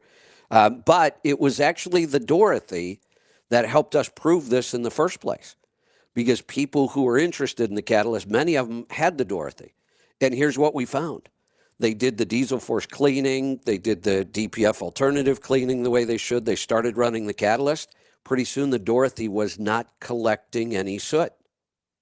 That was one of the ways we knew this was working. Trucks that had been, the guys knew, if I go 15,000 miles and empty out my Dorothy, here they were showing us, here's the soot. And after all this stuff, they were saying, look, the Dorothy stopped working. Well, no, it didn't. There's just no soot for it to clean up anymore. Yeah, it's like I'm not a stupid person. It's like I can understand how that can work, like explaining the process. I'm like, okay, I still have that emotional knee jerk gut reaction Me of too. I can't see anything going on here. And it's like, yeah, I've looked at your dynagraphs that you've been putting out there showing, the differences between before and after. It's like I know you have cameras, you'll run them through and you can see, or if you're pulling heads off for some reason, it's like I can see you're looking in there. And the reason, little bit of a compressed time scale instead of just listening for, another year to get all of the answers to a lot of the things, Yeah. I thought I'd call and ask. It's because I don't want to wait quite that long. It's like I want to get a little bit more specified information, because I had a 2013 Kenworth T660, and that truck went 1.1 million miles, and it had never been rebuilt. The EGR cooler had never been replaced. The turbo had never been replaced. The EGR valve had never been replaced. The only failure that engine ever had is it had an injector go out and that happened at like 400,000. It had one injector go out. Completely out. And when they pulled it, they saw, hey, one of your camshafts, I don't remember which one, is starting to chunk. Cummins had a problem with that in the ISX. Yeah, You they got did. one of those with a bad camshaft. They replaced that. 1.1 million miles. Never touched a single accessory on the drive. Never, fan hub. That was the only thing that got changed for the engine itself. Okay. The emissions system, however, failed constantly. That truck put me out of business with an engine that went 1.1 million miles. The DPF and SCR systems and the wiring associated with them never functioned.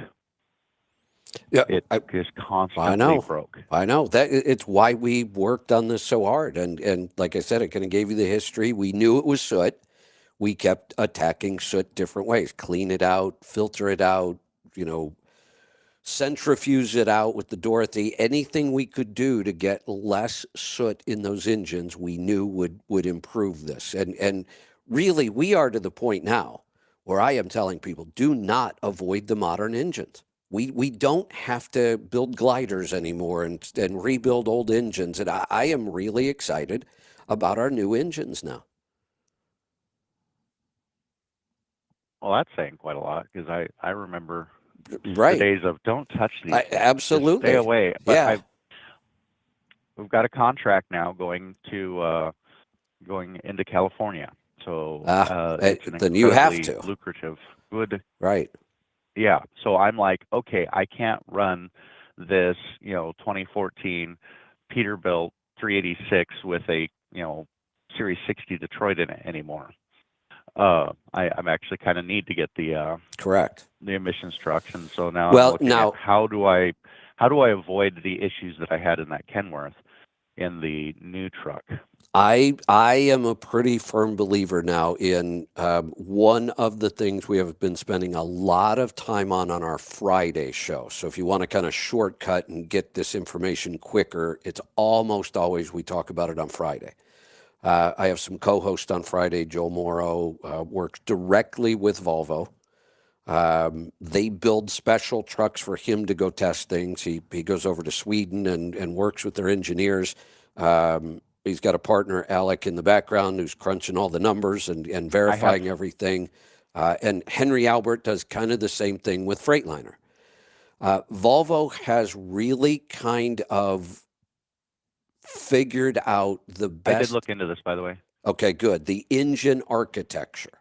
Yeah. And this is one of the problems I run into. Oh, go ahead. Yeah. Is I do. I've listened to that. I've followed Joel on Facebook for quite a while. I've listened to what he's talked about, looked into some of the things that he's talked about. I caught. I don't remember which show it was. He was on there talking about it, and because he kept talking about kinetic energy, and I'm like, I'm not quite sure what you mean by that. But anyway, maintaining it. I'm like, okay, this is really great. How does this work when you're grossing 114,000 pounds everywhere you go? How does this work for specialized overweight hauling? We've talked about it many times. I've even made the claim, and boy, did I take a lot of heat for this. Now, we will not spec it the same way you hear us talk about Joel's truck. We've been pretty clear about that. That is a spec for 80, maybe 90,000 pounds. You start getting over 100, and we're going to change that spec a little bit. But here's what I've said. I think right now, hands down, nobody's even close. Volvo builds a better true heavy haul truck than anybody right now. It is not even close. Really? Because of their 14-speed transmission with two crazy low forward gears and a very low reverse. Nobody else has that. They're the only ones. Even Detroit's transmission doesn't, it's not built like that. What it does on Joel's truck, it allows us to spec a truck that can run highway speeds in 3 different gears efficiently. And that's up to 80 or 90,000 pounds. We can build a truck that way now. So if you want to get the absolute best fuel mileage you can possibly get, we can run in that 55 to 62 mile an hour range. And we're actually doing it in an underdrive gear.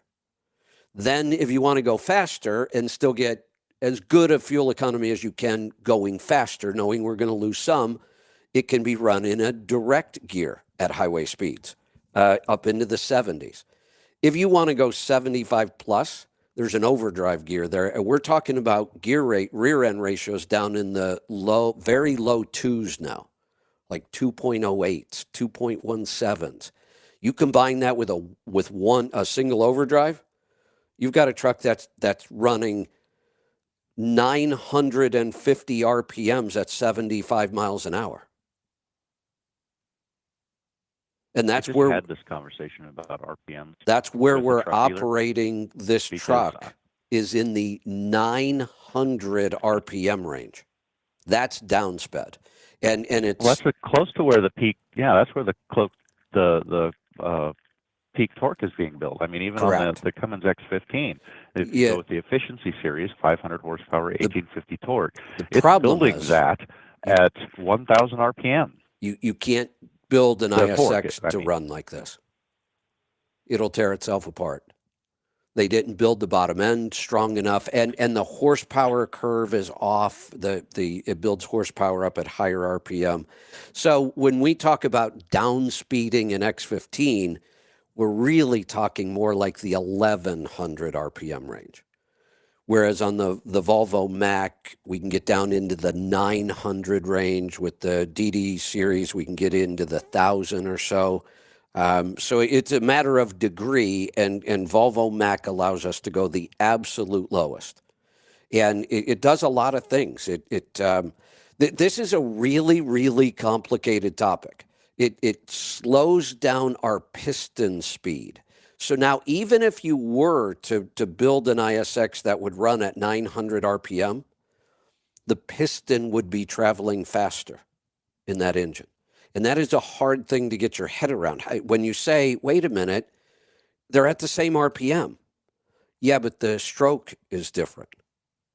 So the Volvo's piston is actually going slower than the X15 would be at the same RPM.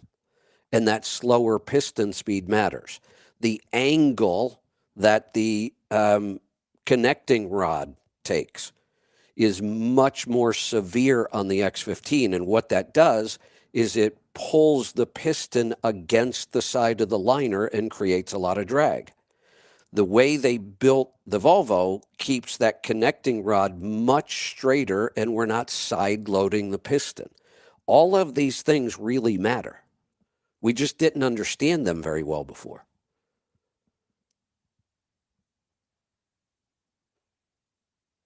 I do find it fascinating looking into new And technologies and new ideas about what kinds of things can affect it. Yeah, so let me give you another one, another benefit to this on the Volvo. What we're doing, the lower RPM you run a diesel engine at, the higher heat it produces. That's actually the point. We want to keep these engines nice and hot because that keeps the emissions clean. So these downsped engines running at 9 or 950 RPM are holding a lot of heat in the engine, and it's also improving the emissions. Well, I will definitely tune in for those episodes too, and because I'm feeling behind the curve again, and it's like the first time that I ever discovered you was on a weekend, and I was like, I can't believe the amount of information that's out on there. Why have I never heard any of this before? And a good year was incredible. A couple of years was very, very, very interesting. It did get a little repetitive after that, but because I'm like, okay, I know these things. When it comes to fuel mileage, you will find, especially on the Friday show. And here's the other thing that's crazy now.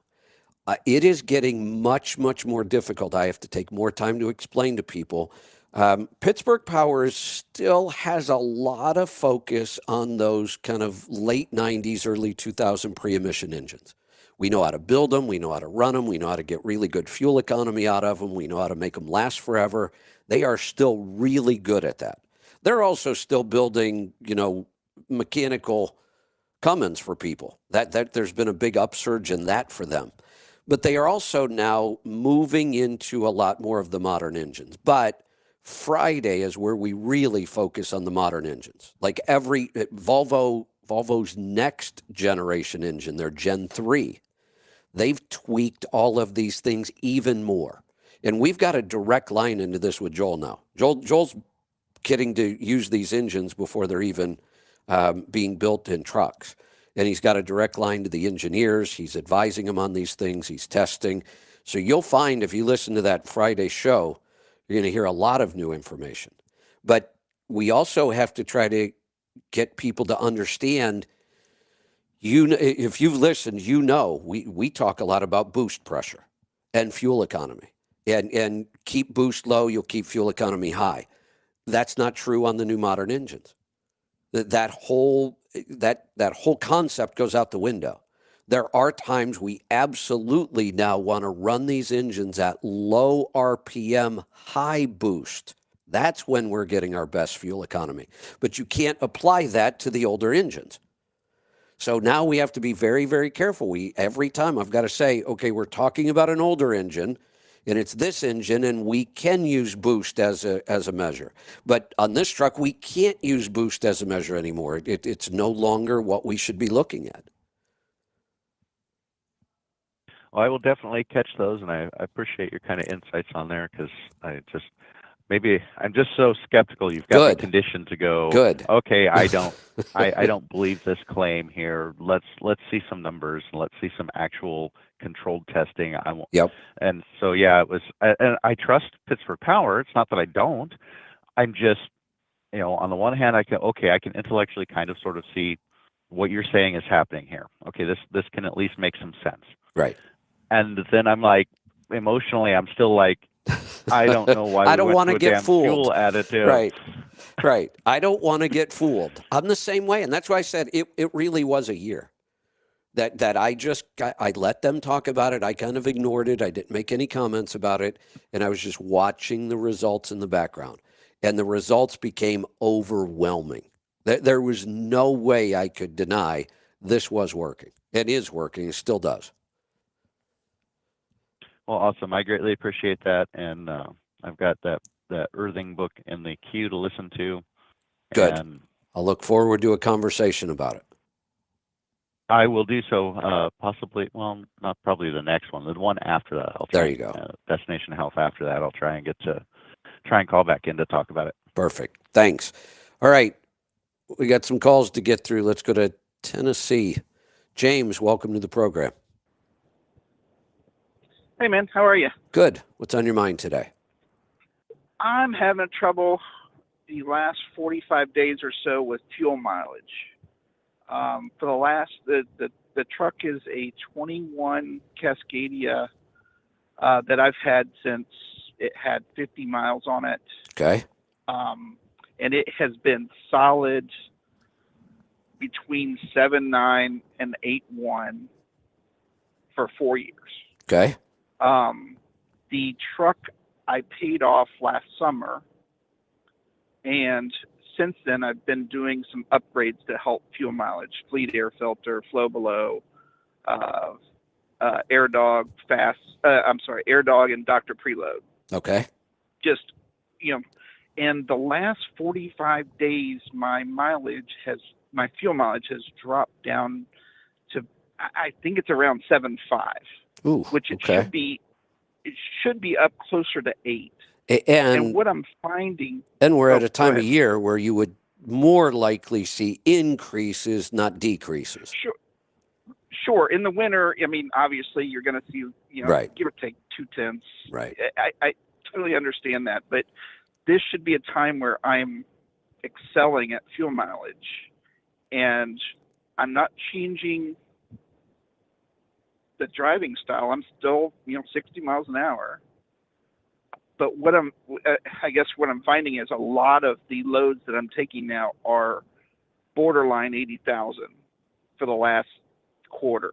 That's Okay. all that's on our board that I'm leased to. Right. And I know it's a lot going into West Virginia and Pennsylvania, so I know I'm up and down, and I get that, but that's not any different than what it was before. Okay, so that's what I was going to address. If that were a change, if you would have said, I'm typically 65,000 pounds and I don't get into West Virginia and Pennsylvania a lot, I would have said that alone would have accounted for this. But what you're saying is it's really not a change.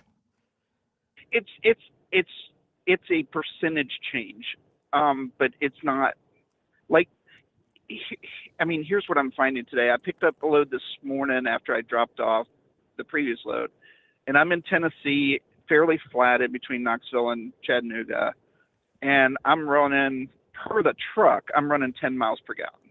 Okay. Now, in fuel gauges, that'll come out to about 9.2 if I keep this up. All right. But I've only got 30,000 in the box. This is the first load that I'm under 43,000 on the bills in probably four weeks. Okay.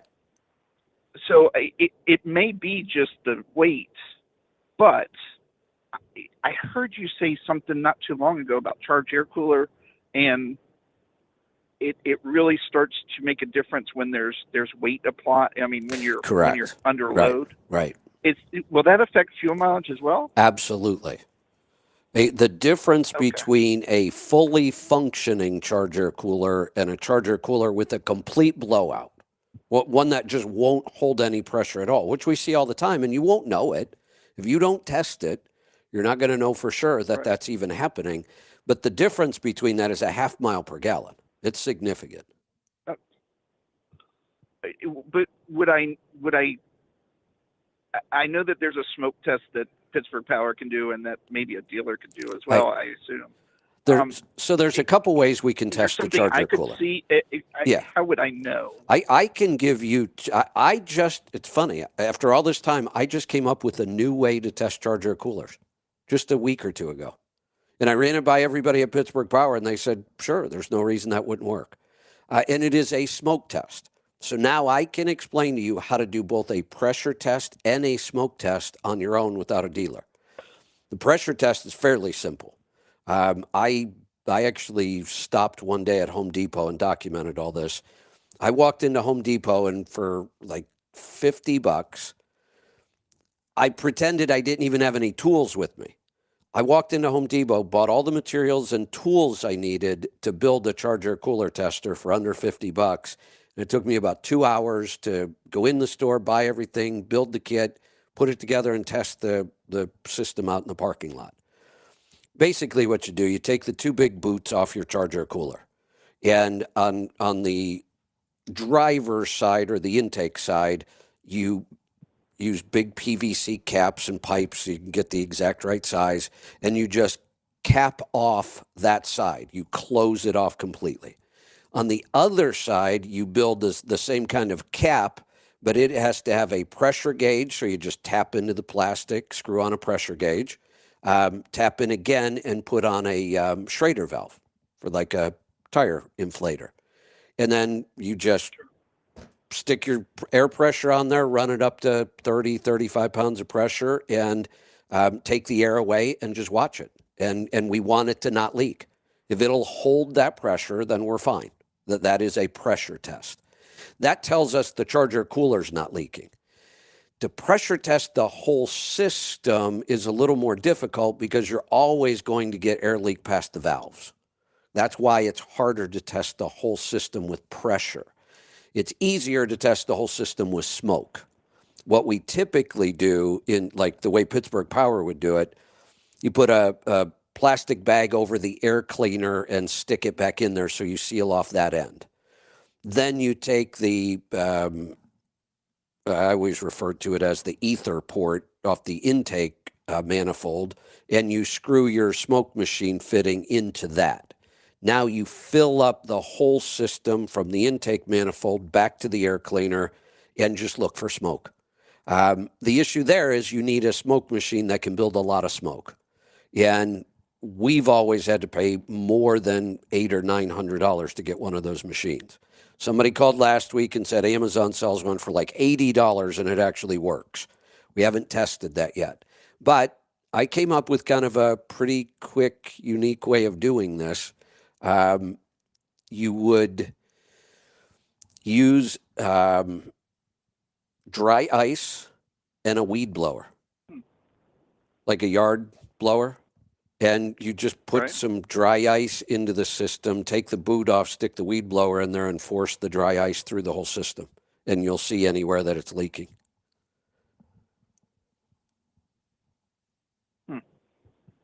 Okay. That may not be that carrying around dry ice in your truck. That may not be the easiest thing to do. No, it would be one of those things where you would, when you made it a point to test it, you would just stop and buy some dry ice and just test it right then. Okay. Now, the other option, the reason diesel shops can't do this test, diesel shops never buy smoke machines. Almost every automotive shop I know has one because they use it to test the vacuum systems on the gas engines. So if you know somebody or you have a good relationship with an automotive shop, you may convince them to either, if you show them how to do it or they let you use the machine or something like that, that's another option. Okay. Would fuel filters cause this as well if my fuel filter was clogged and ready to go? On the air dog? The easiest way I've always been able to detect a clogged fuel filter is you lose power at top speed. That's the first indicator. A lot of times you can't really tell the difference going through the gears, but when I get up into that top gear and I go to pull a hill, I can feel that it's really starting to fall flat. That is a pretty good indicator you've got a clogged fuel filter, or it's starting to clog. But that would that change fuel mileage? Yes. because the engine's going to work much harder to get up that hill now. Now, here's the thing. If you're not doing a lot of hard pulling, you're probably not going to see a difference in fuel mileage. Well, like I said, I've been going through a lot of Pennsylvania and West Virginia, so I've been pulling a lot. This truck is at 400 horse. It's, tuned that way, and it always feels sort of flat to me over the last 4 years. But you'd it's really just what feel it was, right? Right. You'd really feel it when you get a clogged fuel filter. Okay. Then that may not be it. It's the same as it ever was type thing. Yeah. No, Charger. So here's one of the things I always recommend testing. How many miles are on this now? 4 years old, 531,000. When was the last time you set the overhead? January. Okay, so it's been recent. Here are the things. When we see a fuel mileage drop, we're not really sure. I want to test the Charger cooler always. If the overhead hasn't been set in 100,000 miles or so, I'd set the overhead, and I'd pull an oil sample. We can tell a lot from an oil sample. Okay. I can pull an oil sample pretty quick. Yeah, I would do that. We might see fuel dilution. We might see high soot. There are several things in there that could give us some clues. Okay. It's due for a PM coming up anyway. So yeah, I would do all those I'll pull things. it when they. Yep. Okay, cool. Well, thank you for your input, man. You're welcome. Let's go to New Mexico. Harold, welcome to the program. Hey, Kevin. I just wanted to give real-world experience on the Dorothy and the Catalyst. This truck here good. I went straight to Pittsburgh Power when I picked it up. It's a car carrier, and I got it in October of 19.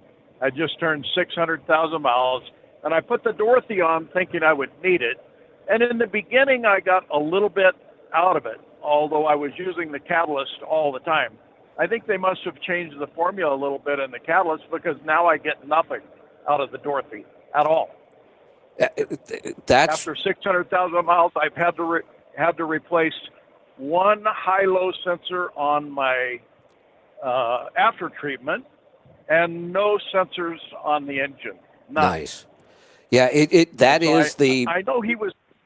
The history we've seen, and I like it when people are skeptical. I think everybody realizes when it comes to this kind of stuff, I'm pretty skeptical. You've got to really prove to me that this is working. I was scared to death to buy this truck because of the emissions that, for 10, 15 years, there was nothing but problems. But on this one, I've cleaned the filter twice, and I'll do it again this fall, just to get the soot out of it. And I've got an OTR on here, and it's showing like 59%, which seems like it would be time to clean it, but it goes all the way up to 250%, which I don't understand how anything could be over 100% clogged. Right.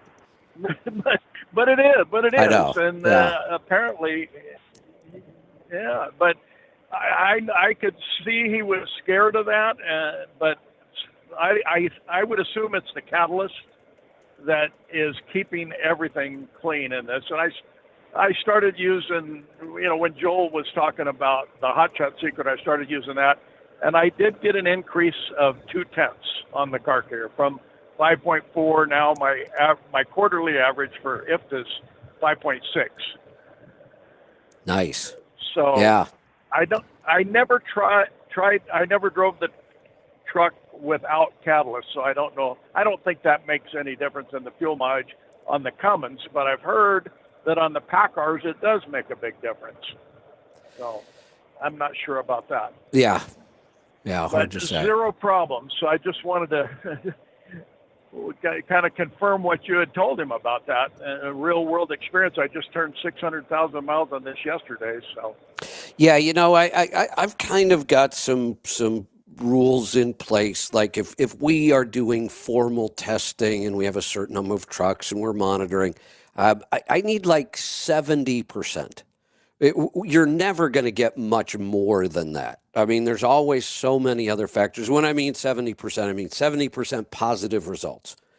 10 trucks started using it. We clearly documented the results we wanted in at least 7 of those 10 trucks.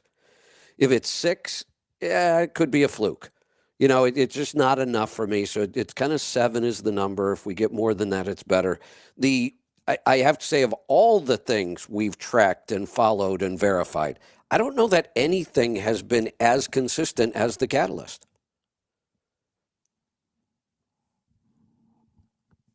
Seems to work for me. Yeah.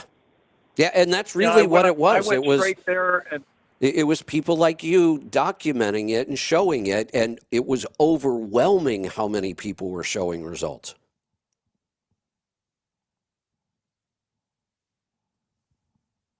Absolutely. Yep. Just wanted to ease his mind a little bit. I know he was skeptical. Yeah. Well, I've always been one to try things when they came out first, Me too. Yeah, I want to be the one. Seems to be proven. Yeah. So now he'll go back, he'll listen to the shows, and he'll start to see this same pattern you're talking about right here. It really, the evidence was pretty overwhelming. Let's go to Oklahoma. Paul, welcome. Howdy. What's on your mind today? Well, 2 things. So the guy that does flatbed with the step deck with the pallets, Yes. I had a thought. I don't know whether it would work, but I could see it working. But he may not want to do that work. Get a big tarpaulin and cover it so it's one big block instead of a whole lot of little blocks with the air going through it. Oh, got it. But he might not want to tie a tarpaulin. Yeah. Yeah. Yeah, it could be. That might make a difference on his miles per gallon. I don't know. Yeah, that's pretty ugly aerodynamics back there. Yeah. So the catalyst. I started Pittsburgh Power rebuilt my ISX at 639,000 because it did carbon packing on the rings and polished the bores. Right. So now I have 701,221 miles on the rebuild, and I also have the Dorothy when they rebuilt it, and then I started using the catalyst about 75,000 miles after. So I got 625 roughly using catalyst, and really you don't need the Dorothy. I've just about given up checking it altogether. Right. Right. Because when I first put it on, after the reboot, the first 75,000 miles, I would fill a 6-inch pie dish. Every 25,000 miles, a 6-inch pie dish, 1 inch deep with soot. Yeah. And then I started using the catalyst, and then it consistently went down. The last time I checked it, I'd gone 50,000 miles between checking it, and there wasn't enough soot in there to fill a teaspoon. That was the pattern we kept seeing. The catalyst definitely works. Yeah, we were so excited about the Dorothy because we could see the results. And it was exciting to open it up and go, look at all that soot we caught. And then the catalyst came out and people started calling and saying, hey, my Dorothy's not working anymore. And we'd say, well, what do you mean it's not working? Well, I used to get all this soot out of there, and now I'm hardly getting any. And I had to start asking, did you start using the catalyst? And that became the pattern we started seeing. Yeah, well, it's only just a couple of months ago that I had a Ziploc bag with the soot in it. I used to show people this is how much soot I got out of it. Yeah. And it's only just a few weeks ago that I finally tipped that bag of soot out in the driveway at home. So, there you go. Yeah. But the catalyst definitely works, especially if you have a red motor. There you go. That's for sure. So, right, that's all I got. All right. That's all I need. Thanks for the call. Let's go to New Hampshire. Tom, welcome. Oh, New Hampshire. Hi, Kevin. New Hampshire's not made for big trucks. No, it's not. No, yeah. I tagged you on this weekend for some, because you're talking about that, like burning almost burning the exhaust. There was a motor, and I don't know, the first 7 or 8 minutes is what you need to watch on the video. I think the video is a half hour, but they had a contraption on there, but they did it mostly for emissions, and they were actually getting out 100 almost everything coming out of that tailpipe once it went through this contraption, and it looked like Dorothy's on there. A couple of two different Dorothy's. Anyway, they won the they won the Tesla. I think it was last year or the year before. They won in Albuquerque. They have a Tesla engine competition or something. Okay. And they went in there and won that. They won that, but I wondered what your thoughts were on the darn thing, because he was trying to figure out where all the exhaust, the pollution went, and what they're obviously doing is burning that, because they weren't looking for efficiency or anything. They said that the efficiency of the motor was going up. They have one tube, and they're doing it with cavitation. Okay, so I don't know how it's going to work, and if diesel, but you have what it is, but it was something that what they're obviously doing is getting it at such a high temperature, it's burning the exhaust and igniting those pollutants, right, and bringing all their pollutants really down. Anyway, I just found that really interesting. I know you had I figured you wouldn't watch. You had the grandkids over and stuff, and congratulations on your grandkids. They sound really good. Have the twins still? Are they still following the eating healthy deal? Yeah. The whole family still eats that way, and I'm sure that's part of it. There's no doubt. And there's another part. They are going to a fairly expensive private school. I'm not sure how my son's affording it, but he's got both of them in there, and light years ahead of what our public schools are doing now. It's a very small Christian-based private school, and they're actually learning how to learn, not just being taught memorized standardized test. And you can see it. I mean, you can see the difference. Well, in the long run, the most expensive childhood education saves you money, because they're not on the couch until they're 35. Yeah, good point. No, so they're very well adjusted. It's like interacting with an adult. Yeah. Oh, it's funny, right? Yeah. I hope that's not in lieu of a sense of humor. You know what I mean? Oh no, they're hilarious. I mean, they are. Oh, good. Yeah, they're funny. I try to goof around with them, and they put me, they set me straight. Oh no, that's not the way it works. Here, look, this is, and I'm just shocked. One of them, here's just one goofy example. The TV was on and nobody was watching it, so it had kind of gone to the screensaver. And on the screensaver, it showed the time. But it was 20:03. And one of them looked up and said, "Why do you have that up there like that?" And I said, "Well, why not?" And he said, "Why don't you put normal time up there?" And I said, "Well, do you even know what that is?" And he said, "Of course I do. It's military time." And the other one piped up and said, "Yeah, it's 8:03. And I'm like, "Really? You guys get this?" So then we had a discussion. How old are they? 9. 9, and they got military time already.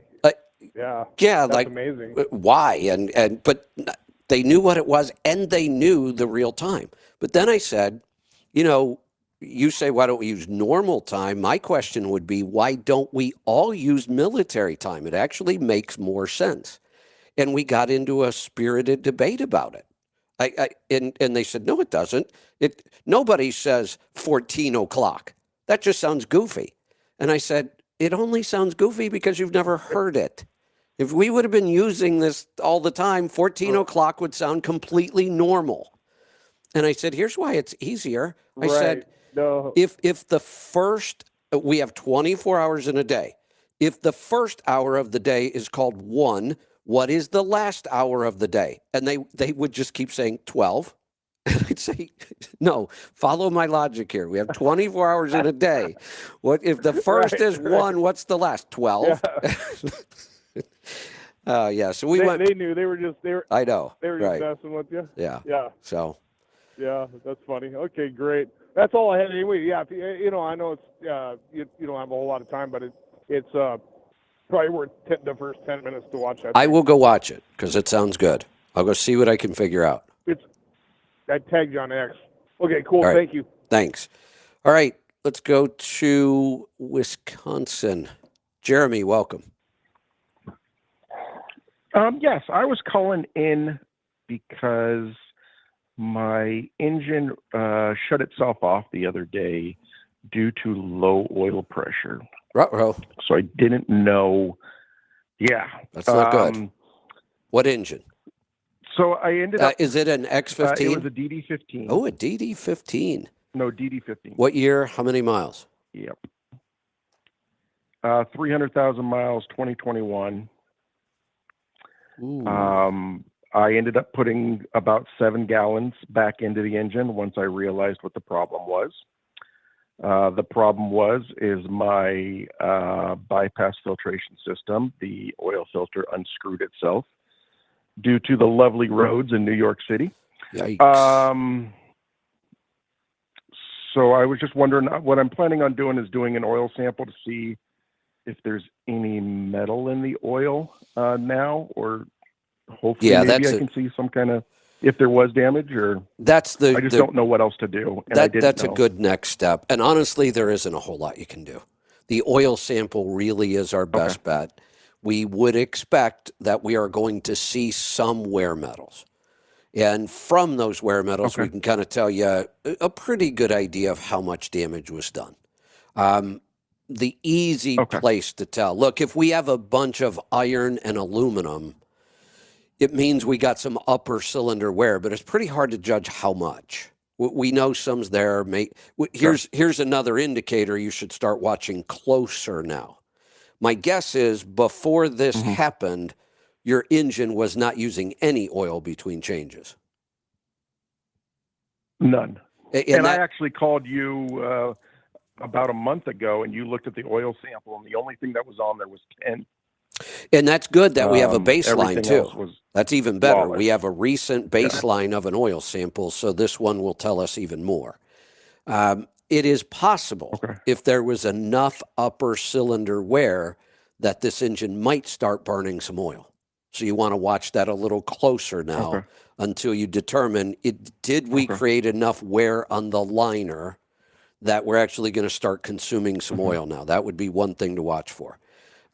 If the wear metals that I can really tell a lot from will be lead and copper. If we see a high lead number and some copper, now it tells us we actually wore into the bearing. And if we see both lead and copper elevated on this, I would have you pull the pan down and have somebody inspect the bearings. Okay. Is it possible to roll in bearings on this engine? Absolutely.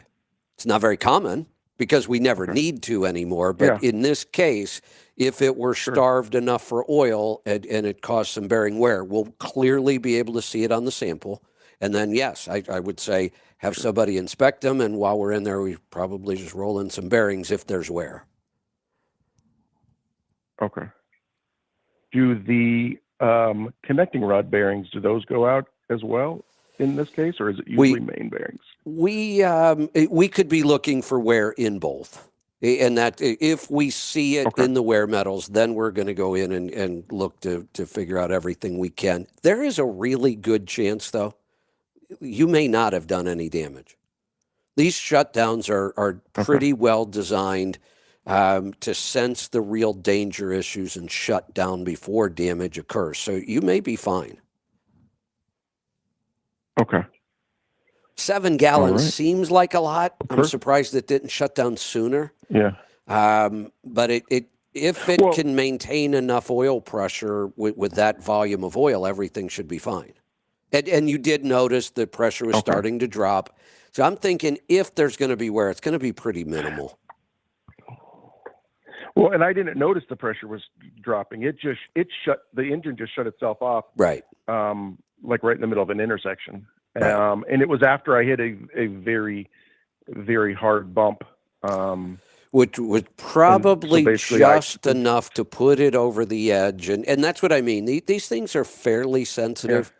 They usually will shut down before any major damage occurs. Okay. All right. Well, perfect. I'll get that oil sample. I already changed the oil, but I did grab a sample. Oh, good. Perfect. And I'll get that sent in because I ended up putting a hodgepodge of oil in it to limp it home, which is fine. So that doesn't hurt anything. Yeah. Yeah. So, all right, perfect. All right. Appreciate it. Thanks so much. You're welcome. I'll look forward to taking a look at that sample when you get it back, and we'll see what happened. I'm pretty confident it's not going to be anything major. But the good news is we'll know that we really can tell a lot from an oil sample after an event like this. All right, we are going to wrap it up for today. We'll see you back here tomorrow for the Power Hour. Let me see if I have any announcements. Yes, I do. We have, I tried these. We have new meat sticks available in the store. Paleo Valley has put out some pretty incredible pasture-raised chicken sticks. They have a teriyaki. The teriyaki was good. I really don't like teriyaki a lot, but that was a good one. They have a buffalo chicken stick that was really good. So check those out. Those are now available in the store, and they are live. Teriyaki and buffalo chicken sticks. That'll give you another option for those meat snacks. So head on over to the store and look around. There's all kinds of cool stuff in there now. Probably some stuff you haven't tried yet. Try them out. It really is a big help for us how we support just about all of our other programs, including this show, which we don't charge anybody a penny for. So head on over to letstruck.com and check those out in the store. We'll see you tomorrow. Be safe, be profitable, be fit and healthy. Always do the hard work and master the journey.